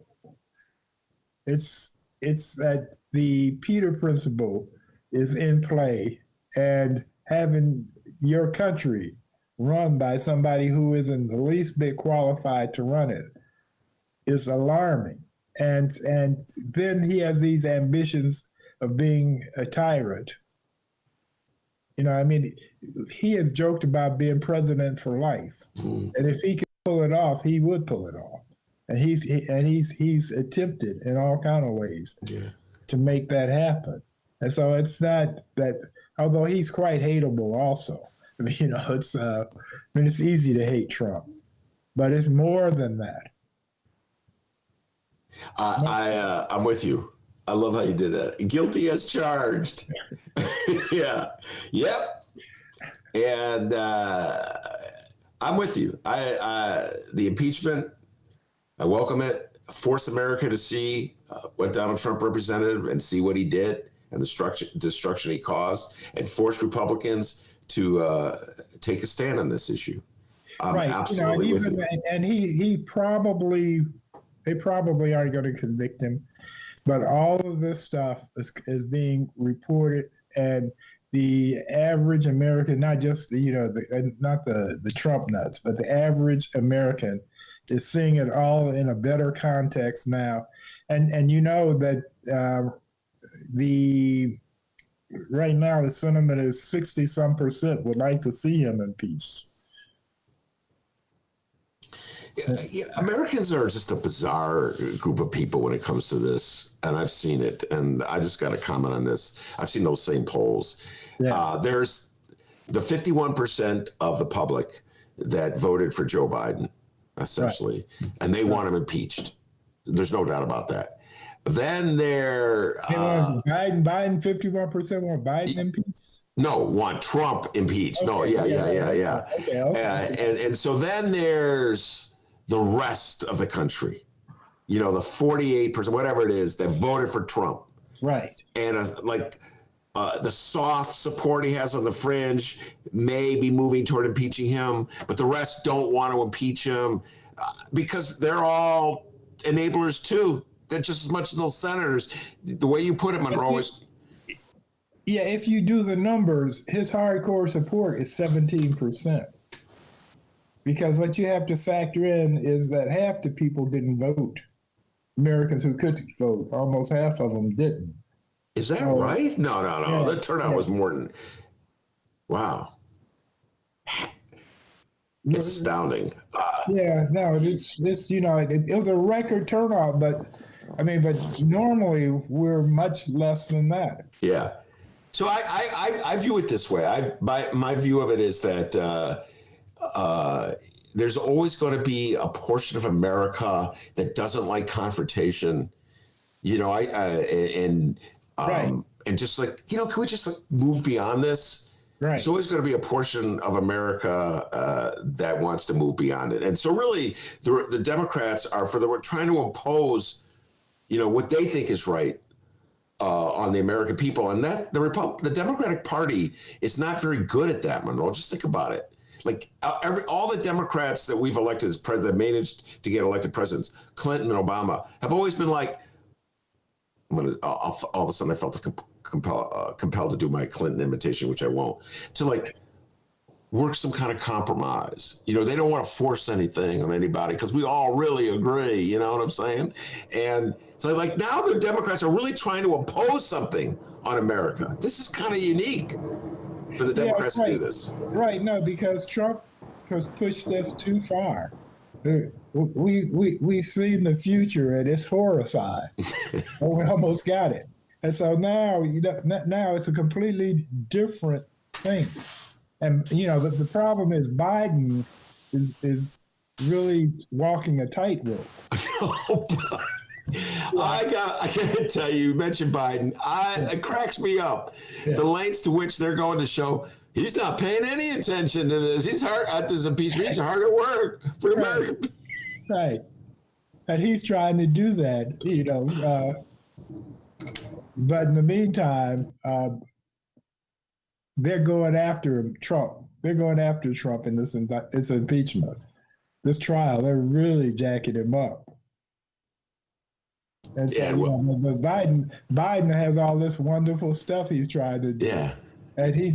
And Trump again is sucking up all the oxygen in the room. That's fine. Listen, I do find a smile when MAGA throws a counter. MAGA's counterpunches are so lame, but the counterpunch that Democrats are obsessed with Trump. MAGA, you're the one who loves Trump. You're the one who votes for it. You're still giving him money. Right. He's a counter. Right. You're still giving him money, man. So who are you to say the Democrats are obsessed? Well, and the thing is, here's another one of my predictions, is that after the trial is over, particularly if he actually does get convicted, which is very long-shotty, but not an impossibility. But after the trial is over, he's going to start fading into oblivion. It may take a year, but once President Biden has taken care of the pandemic, and then the economy starts going back and coming into order, then except for that core group of haters, white supremacists and Nazis and other deplorables, everybody else is going to be going, whoa, happy. I hope that prediction comes true, but I don't know. Everybody's depressed and unhappy right now. Yeah. All right, now. Go ahead. And blaming it on Trump will be a good thing. All right. Before we throw off the possibility that the Republicans vote to convict, I just want to point out. Yes. It's a slow increase, but we went from one Senate vote for impeachment with Mitt Romney in the first go-around to 5 in the second go-around, where 5 Republicans joined the Democrats to vote to continue the impeachment as opposed to throwing it on as unconstitutional. And then there was a second attempt by the Republicans to throw out the impeachment, which was, I think, I've lost track of time, I think on Monday. And there were 6 Republicans who voted with the Dems. So we've gone from 1 to 5 to 6. Right. You only need 11 more. Right, exactly. Slow. Exactly. Well, but when this is over, either you got to just have the 6 that you have, or there's going to be a break in the dam, and you'll get your 17. But I don't know. Yeah, it is. And this is what it depends on. This is going to be the deal. It's being watched, and if enough Americans, a light bulb goes on in their head that this is really dangerous and screwed up, and they start making calls to their senators, then there will be a lot of other people that suddenly get a conscience and a spine. But if that doesn't happen, it's and I don't know what's going on with the viewers at this point. The action is if you watch it, it's incredible. Well, I work from the cynical, skeptical assumption that you do, that there will never be 17 Republicans with the spine to vote against Donald Trump. They're too afraid both of Donald Trump and of MAGA, and their physical fear and political fear is compelling them. So that's generally my instinct. But I've got you going from 1 to 5 to 6. And Mitch McConnell's still playing that game, still got that finger to the wind, see which way it's going. Right. So I don't rule out, you know what I'm saying, Monroe? I don't rule it out completely. I'm famous for saying if I was going to put money in Vegas, I would put it here on X, Y, or Z. Last week I just said that regarding Kelly Cassidy in the state Senate district. I said if I had money in Vegas, I'd put it on Kelly Cassidy. Well, Michael Simmons beat her, so I would have lost my money in Vegas. Yeah, you also put your money on the Kansas City. I thought Kansas City Mahomes was going to win that one. I didn't even talk about the Super Bowl. We'll get to Karen Lewis in a little bit. My life turned upside down on Monday morning when I woke up and learned that Karen Lewis had died. We'll get to Karen Lewis in a little bit. We'll close with Karen. But I hold on. You also told me you wanted me to name my. Okay, we'll go to that right now. Yeah. We'll have plenty of time to continue to the impeachment talk next week, etc. All right. The great Karen Lewis died Monday, the former head of the Chicago Teachers Union, who I like to say liberated Chicago. So Chicago that you could stand up to a powerful mayor and the sky wasn't going to fall. The Sears Tower or Willis Tower wasn't going to jump into the Chicago River, Lake Michigan, what have you. And she passed. I was very upset. I talked about it a great deal.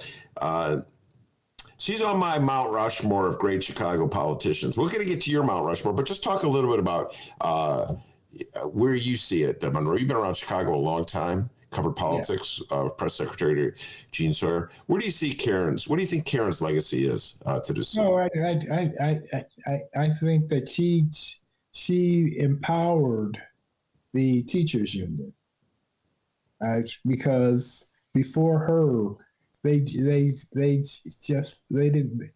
have the toughness of mind that they have now.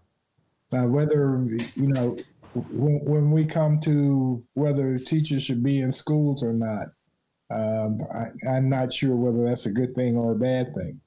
I tell you, I've been on the fence on that.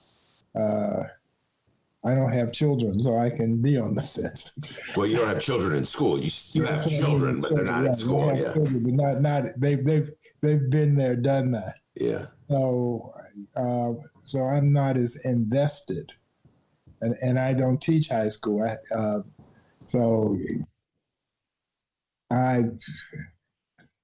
on the fence on that. But she was incredible. In fact, I thought, and I still believe, that she would have been the mayor of Chicago had she not become ill. Because she had the charisma and the toughness, and she had an army via the school teachers to work for her because they loved her. So she could have done it. Hey, would you vote for Rahm or a Karen Lewis? Right. Thanks for the softball. Let me see. Karen Lewis, Rob. Karen. I think I might have voted for Karen. Yeah, she'd have mopped the floor with him. Right. I remember when she got the illness, I'm like, oh my goodness. And it was kind of weird. I feel ashamed because my first instinct should have been, oh my God, poor Karen is ill. But I was, my other is like, can't we catch a break? She would have mopped the floor with him. Right. I know. Just being honest. I actually shared that with Karen Lewis. I told her that. I go, I gotta tell you, struggle with this. All right, I got my Mount Rushmore of great Chicagoans, and as you know, mine would all be great Chicago political figures are always going to be the outsiders who are trying to force the powers that be to do the right thing against overwhelming odds, be it open housing initiatives, being more money for the schools, being less money for corporations that don't need it. Always trying to get them to do the right thing, Monroe, and they always successfully resist me. So my four, you get four in Mount Rushmore. Leon Dupre, the greatest alderman who ever lived, from the 50s, 60s, 70s, and out of Hyde Park. Most people have forgotten him. A few old-timers like you and me remember him. Right. Ralph Metcalf, the great congressman from the South Side, who came up through the machine, was a Mayor Daley, first Mayor Daley supporter, and then he just broke with Daley over the issue of police brutality, and Daley tried to punish him, ran some lackey against him, and Ralph Metcalf won, and I think there's a symbol of empowerment. Karen Lewis. France. What's that? Irwin France. Yes, you remember. Irwin France was the one that Daley put up to run against Ralph Metcalf. Great memory on your part. Karen Lewis, of course. Edmund, the greatest of all time in Chicago politics. The man who beat the machine. Harold Washington. Those are my four. So who are your four? Your Mount Rushmore of Chicago political figures. Okay. Harold Washington. I agree with you there. Then this is going to be a surprise, probably, for you. Jesse Jackson. Okay. Jesse Senior. Senior, yeah. Exactly. Just got to make that clear. Okay, yeah. Junior. Yeah, Jesse Senior. Then Ida B. Wells. Oh my God, you're going. I wasn't even around when Ida B. Wells was alive. But okay, you didn't give me a time limit. Fair enough. Exactly, right, exactly. And then the other is so far back, I can't even remember her name. The social worker. Jane Addams. Yeah, Jane Addams. Right, exactly, Jane Addams. That's it. Right, that's my four. All right, that's actually pretty good. Now, did you put Jesse Louis Jackson on there? Why do you put? He's a strong contender, but why do you put Jesse Louis Jackson up there? Because Jesse, as Harold once said, Jesse is a force for good. As they were duking it out and what have you, and he had to make up to Jesse. Jesse has done a lot of questionable things, but he has been a power. Yeah. I mean, there is no name besides Harold's out of Chicago that's better internationally known. I mean, Jesse showed. It's still, and his illness is still showing up for rallies and causes and whatever. He's not in good shape anymore. Yeah. And someone is still writing a column under his name that comes out once a month or so in the Sun. I'm like, Frank Watkins does that. I don't think they're but okay. I'm not sure Frank Watkins is still working for Jesse Jackson, but anyway, neither here nor there. I've talked to him recently. He's on his mailing list. He sends me the column. Oh, okay. Then I say corrected. In fact, you should have him on sometime. I would have Frank Watkins on. I know him way back when in the 80s. Right. He's been with Jesse Jackson forever. Yeah, it's a good suggestion. Let me tell you this about Frank real quick. He was Reverend Al's ran his campaign too when he ran for president. When did Al Sharpton run? I forgot that Al Sharpton ran, and then he gave that 90s. Yeah. Yeah, I can't remember now. But. He gave a great speech at the Democratic convention. I remember on behalf, I think it was Clinton. But anyway, my only hesitancy for Jesse Jackson, and he is a powerful figure, absolutely internationally known, an amazing career and so long career, is that I think in some ways he's just so beyond Chicago, because he used Chicago as his foundation to be an international figure, and he ran for president twice. So that's my only caveat. He's beyond Chicago, if you follow what I'm saying. Yeah, bigger than Chicago. Yeah, right. Except say, unlike you, I don't think of Chicago as the second city or even the third city. Chicago's number one. Okay. The world revolves around. It's funny. All my complaining, and I've stayed here since 1981, and I'm obsessed with it. You figure I would have left this city a long time ago. Right. By the way, there was only one time I was going to leave, and that was 78, 79, when we had the coldest winter one year and the greatest amount of snow. Yeah. And so even I got fed up with it at that point. Either one of us had any sense, we would have moved to California. I just want to say this: Monroe Anderson has been around Chicago even longer than I have, which is impossible to believe. We're having this book coming, compilation of some of my stories from down through the years that the Reader is publishing as an effort to raise money for the show and raise money for the paper. And one of them, Monroe, I'm happy to say, I'll probably go into a little detail later, features you. And it's from the 1980s. Monroe Anderson, I just love saying this, was every bit as much of a troublemaker back in the 1980s when he was at the Chicago Tribune as he is today. And when the book comes out, I'm going to read it when you're on. I'm going to read it to you. I will save it for that moment. Monroe Anderson from a 1984. Good God, am I old, Monroe? 1984 article I wrote for the Reader, which it was the one article that we took from before they went on the computer. Somebody typed it up and we put it in the compilation. So anyway, that's something we'll be talking about in the future. Monroe Anderson's been around as long as I have. Monroe, stay safe and sound. We'll talk to you next week, all right? Okay, and then maybe Trump will be convicted, or maybe he will have gotten off scot-free, or maybe the trial will still be going on. Yeah. We'll see. We'll see. Okay. All right. Take care, Monroe. That's a great Monroe Anderson. What you got for me, D? All right, we're going to do the back half here, but before we do that, we would like to urge all of you listening to read the latest Chicago Reader column from our very own Ben Joravsky, a piece on the late, great Karen Lewis, Now They Love Her. Ben, I think we all know what this is about, but in case if there's anyone wondering, tell us a little bit about your latest column. Well, I urge everybody to read it.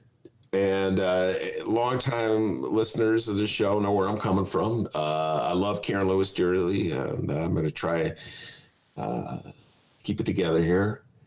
So it's on a personal level, as your dear friend, and on a political level, I really appreciate what she did for this city by standing up to Mayor Rahm, the powers that be, back in 2012, and making Chicagoans realize they just don't have to take whatever crap Rahm or Daley is trying to shove down our throats. So I will always love her for doing that. And I know she did that at great sacrifice to her life and her, she was closing in on 60 when she did that, and she didn't need to suddenly take a public role, but she did. She took the challenge. And she accepted the consequences for it, and I will always love her for that. But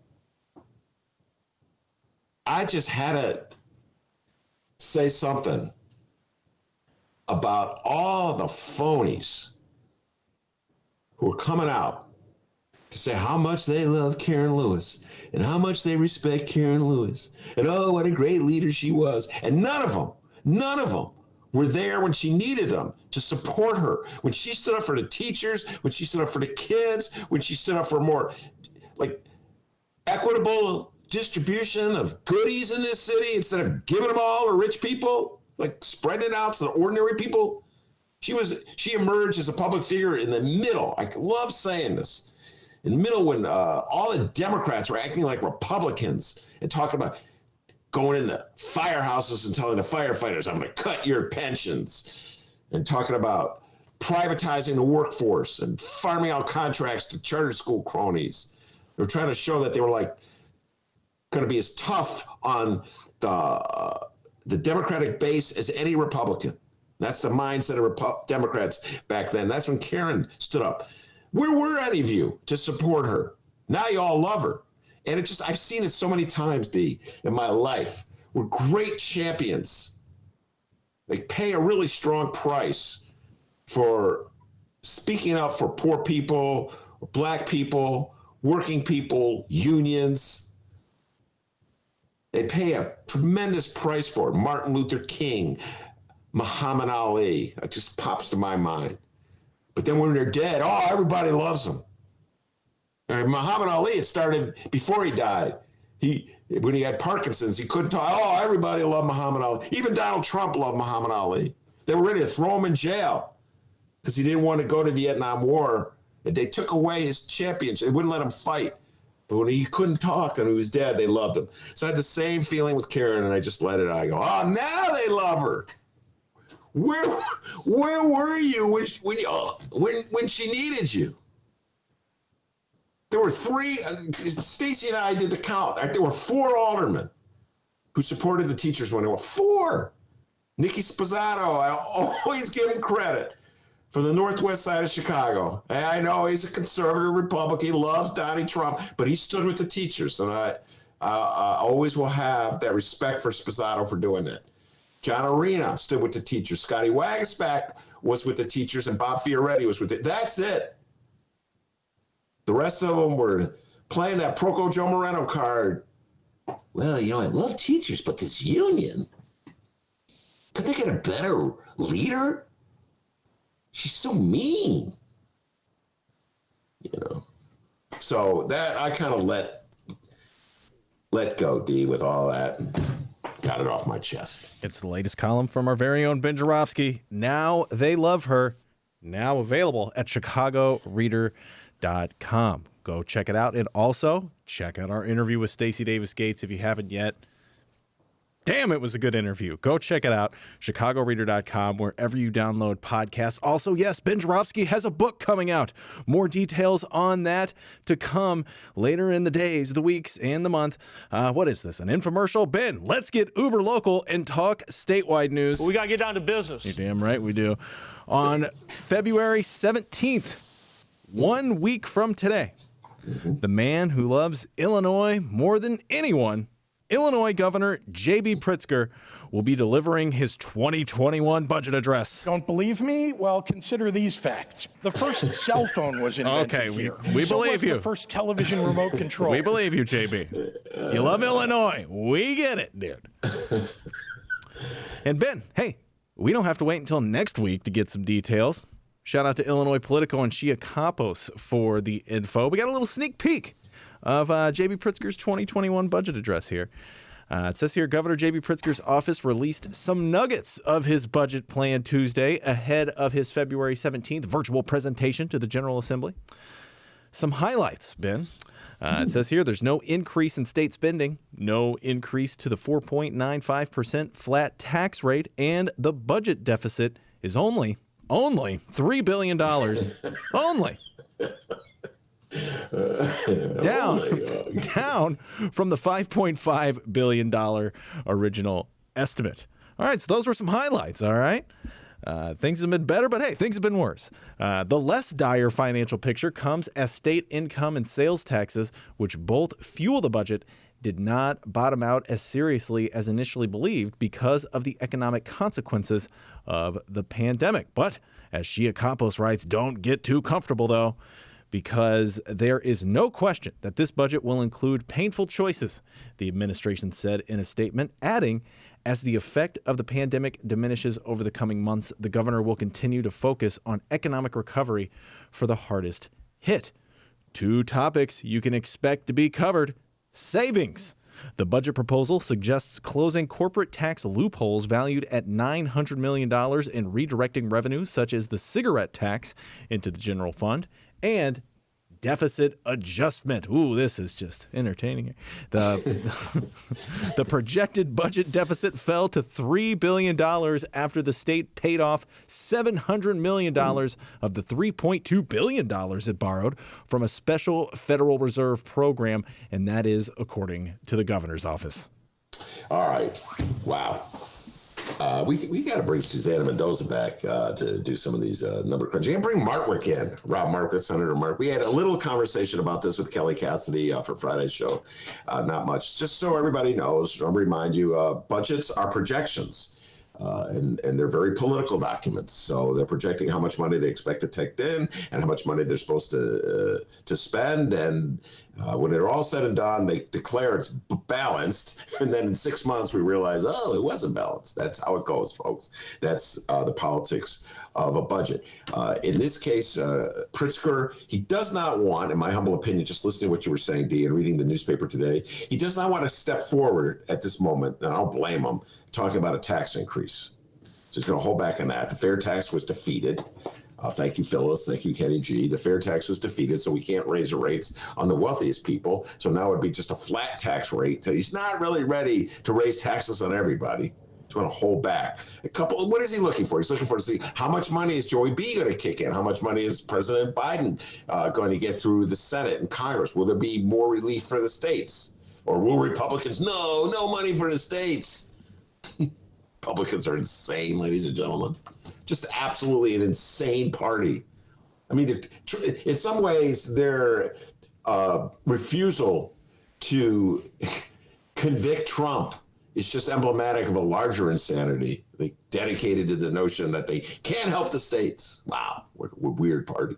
Anyway, so how much money will they get from the government? And then there's another reality, like when the vaccine is widely distributed. And like I said, thanks to Mark Brown, I'm now on a waiting list. Hooray!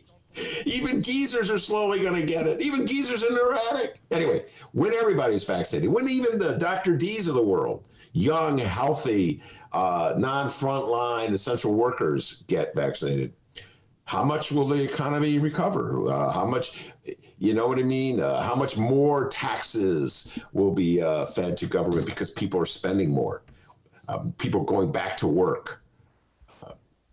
Property taxes increasing because, buildings are being used again. But we don't know. We don't know what the answer to all this is, but they're hoping two things on a positive level, that there'll be money coming from Washington and there'll be increase in the amount of revenue that they get once the economy picks up because the pandemic is under control. So, Dee, this is what the governor's doing. It's sort of like a classic punt. You know what I mean? Well, let's see what comes down the road before we decide we have to raise taxes. And of course, he knows he's exceedingly unpopular outside of Chicago and Cook County and DuPage County, perhaps. As Dennis likes to point out, this Pritzker sucks signs are everywhere. So I don't know. Maybe he doesn't want to add to that either. So kind of a cautious sort of political punt. I think that's what this budget is going to be. Springfield politicians, they promise they won't tax retirement income if their constitutional amendment passes. Phyllis, you've really worn out your welcome here on the Bendroski Yeah, Phyllis said, I know you wanted to be an intern to work with Dennis, but I'm afraid we've had many other qualified people. So stop sending Dennis your resume, okay? And stop calling Ben on his landline, would you? My God, we're doing a show. I don't know if you heard that, but it rang. You're kidding. It rang in the middle of the Monroe. I got the phone buried under paper. It still rang. Oh, God. All right, more statewide news and more news about Illinois Governor J.B. Pritzker. Illinois is a state with a grand history of profound impact on our nation and our world. Okay, we get it, dude. You love Illinois. We here on the Joravsky Show have oddly been keeping a close eye on our 2022 Illinois gubernatorial election. In fact, we're now 636 days away, Ben. Is that right? That's right. Wow. That was Danny Biss of you to do that math.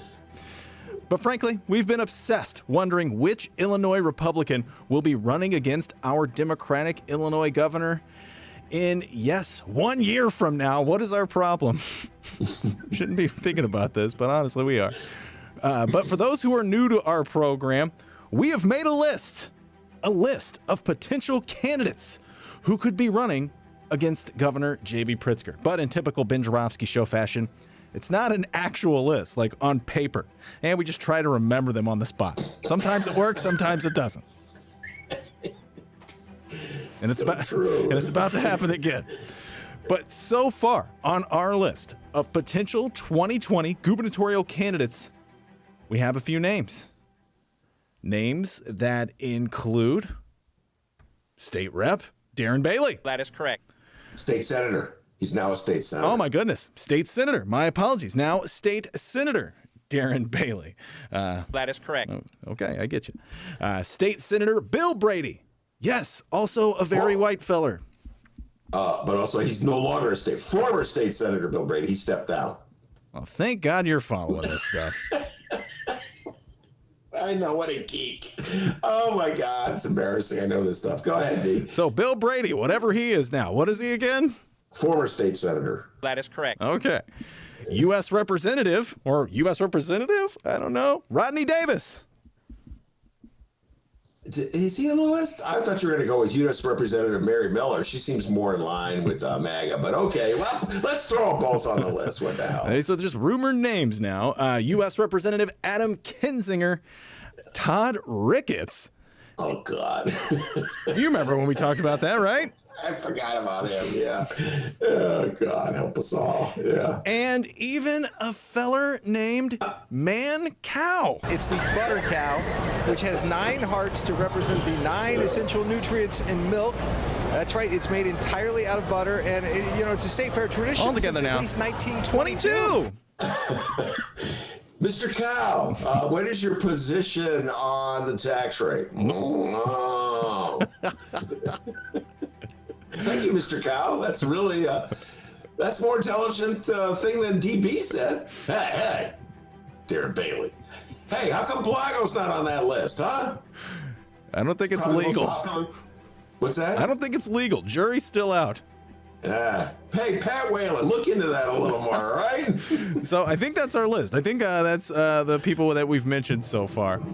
But, Ben, it looks like, for now, we have to mark someone off of our list that's not really a list, that we just have in our head and try to remember every time. A hopeful became a nopeful. Representative Adam Kinzinger said on Tuesday that he has no plans to run for governor or U.S. Senate in 2022, acknowledging it would be difficult to get through a primary. Adam Kinzinger said, quote, "It's not my intention to run for anything statewide."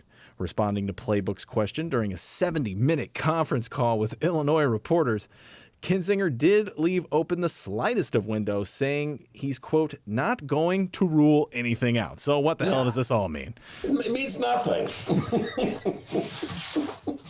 What is this? All right, the 5-term... It means nothing. I hate stories like this.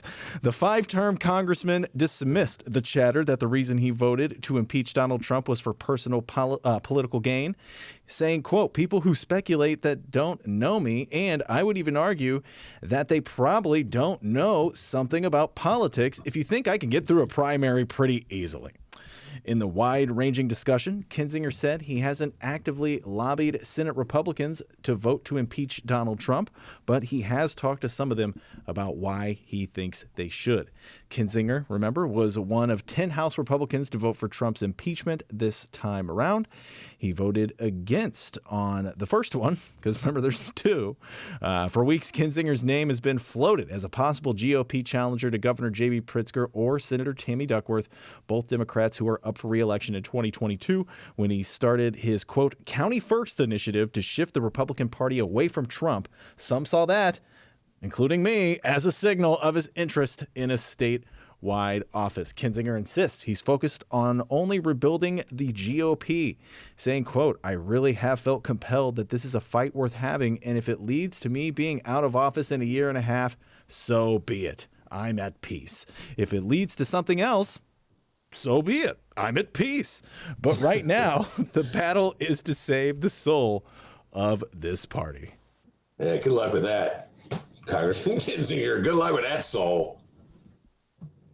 No, I share Kinzinger's skepticism about his ability to get through MAGA in any primary. And as I point out, his best bet in a statewide primary, and I do not, let's just start with something. He didn't rule it out. He goes, "I have no plans," which is different than ruling it out. So, yeah, it's, I'm sure he's thinking about it. And, he's an ambitious young man, and I'm sure he's thinking about higher office. When the Harlem Mamas were on the show the other day, Heidi and Murray, who know a lot about Adam Kinzinger because they've been trying to defeat him all these years, good lefties from the 16th Congressional District, they pointed out they think it's more likely that he would run it for Senate against Tammy Duckworth in 2022. Either one is going to be tough. Beating Pritzker. I know everybody's like, "Oh, but then Pritzker's got the old Pritzker suck signs and people are mad at him." And it's like, "Yeah, guy's got a lot of money." Okay. So, and plus he has a lot of support in Chicago and Cook County. So it's not going to be that easy to defeat JB, even though they apparently really dislike him downstate, which I can't understand. Well, I guess I can't understand. Anyway, but back to Kinzinger. So his best bet in a Republican primary, as it's now constituted, for Senate, is for governor, if there's like 4 MAGA people running and they split the vote. And that's and it could be that way. There's a lot of ambitious MAGA people who think they should be up next. And so I think that it's a real possibility. I don't know if he can win statewide. And you got to listen to Heidi and Murray, who know about his record. He is really strongly against a woman's right to choose. And I don't know if a governor could win statewide being anti-choice. I really believe that, D. So you need some votes in Cook County and DuPage County and of course, the city of Chicago. You got to win over some votes. And Bruce Rauner's technique in 2014 against Pat Quinn was to come out hard against unions and make it be clear that he was going to try to do his best to take care of rich people, hit hard on cultural issues. Like, I don't remember, he would go around on his motorcycle, I'm against reefer, and play that game. But reassure well-to-do North Shore women and DuPage County women that he was for women's right to choose. And his wife joined that campaign. They took out the full-page ad. So that's how he was able to win. I don't know how an anti-choice person can win statewide, but we shall see, because I do believe Adam Kinzinger has larger ambitions. All right, everybody. There you are. That's our Ben Joravsky show for Wednesday, February 10th. You can reach out to us at Benny J Show, BENNY, the letter J Show, on Facebook, Twitter, and Instagram. You can always send us an email, bennyjshow@gmail.com, bennyjshow@gmail.com. And we have a phone number. It's true. Call the Ben Joravsky Show, 708-658-4788. That number again, 708-658-4788. We would love to hear from you. And Ben, I don't know, my money's on Man Cow. It's the butter cow, which has 9 hearts to represent the 9 essential nutrients in milk. That's right, it's made entirely out of butter, and it's a state fair tradition since at least 1922. Oh, Governor Cow, what is your position on the tax line? Excellent cow impression, by the way. We'll add that to the list. What can I say? I've been in this game a while, young man. I can tell you a few radio stories.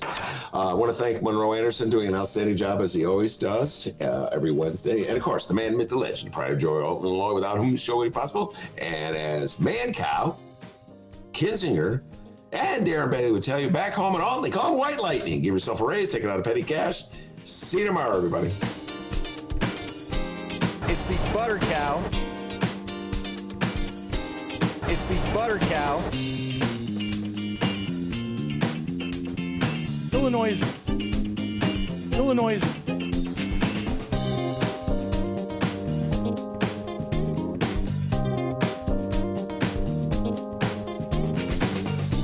We gotta get down to business. It's the butter cow. We gotta get down to business. It's the butter cow, which has 9 hearts to represent the 9 essential nutrients in milk. That's right, it's made entirely out of butter, and it's a state fair tradition since at least 1922. Illinois.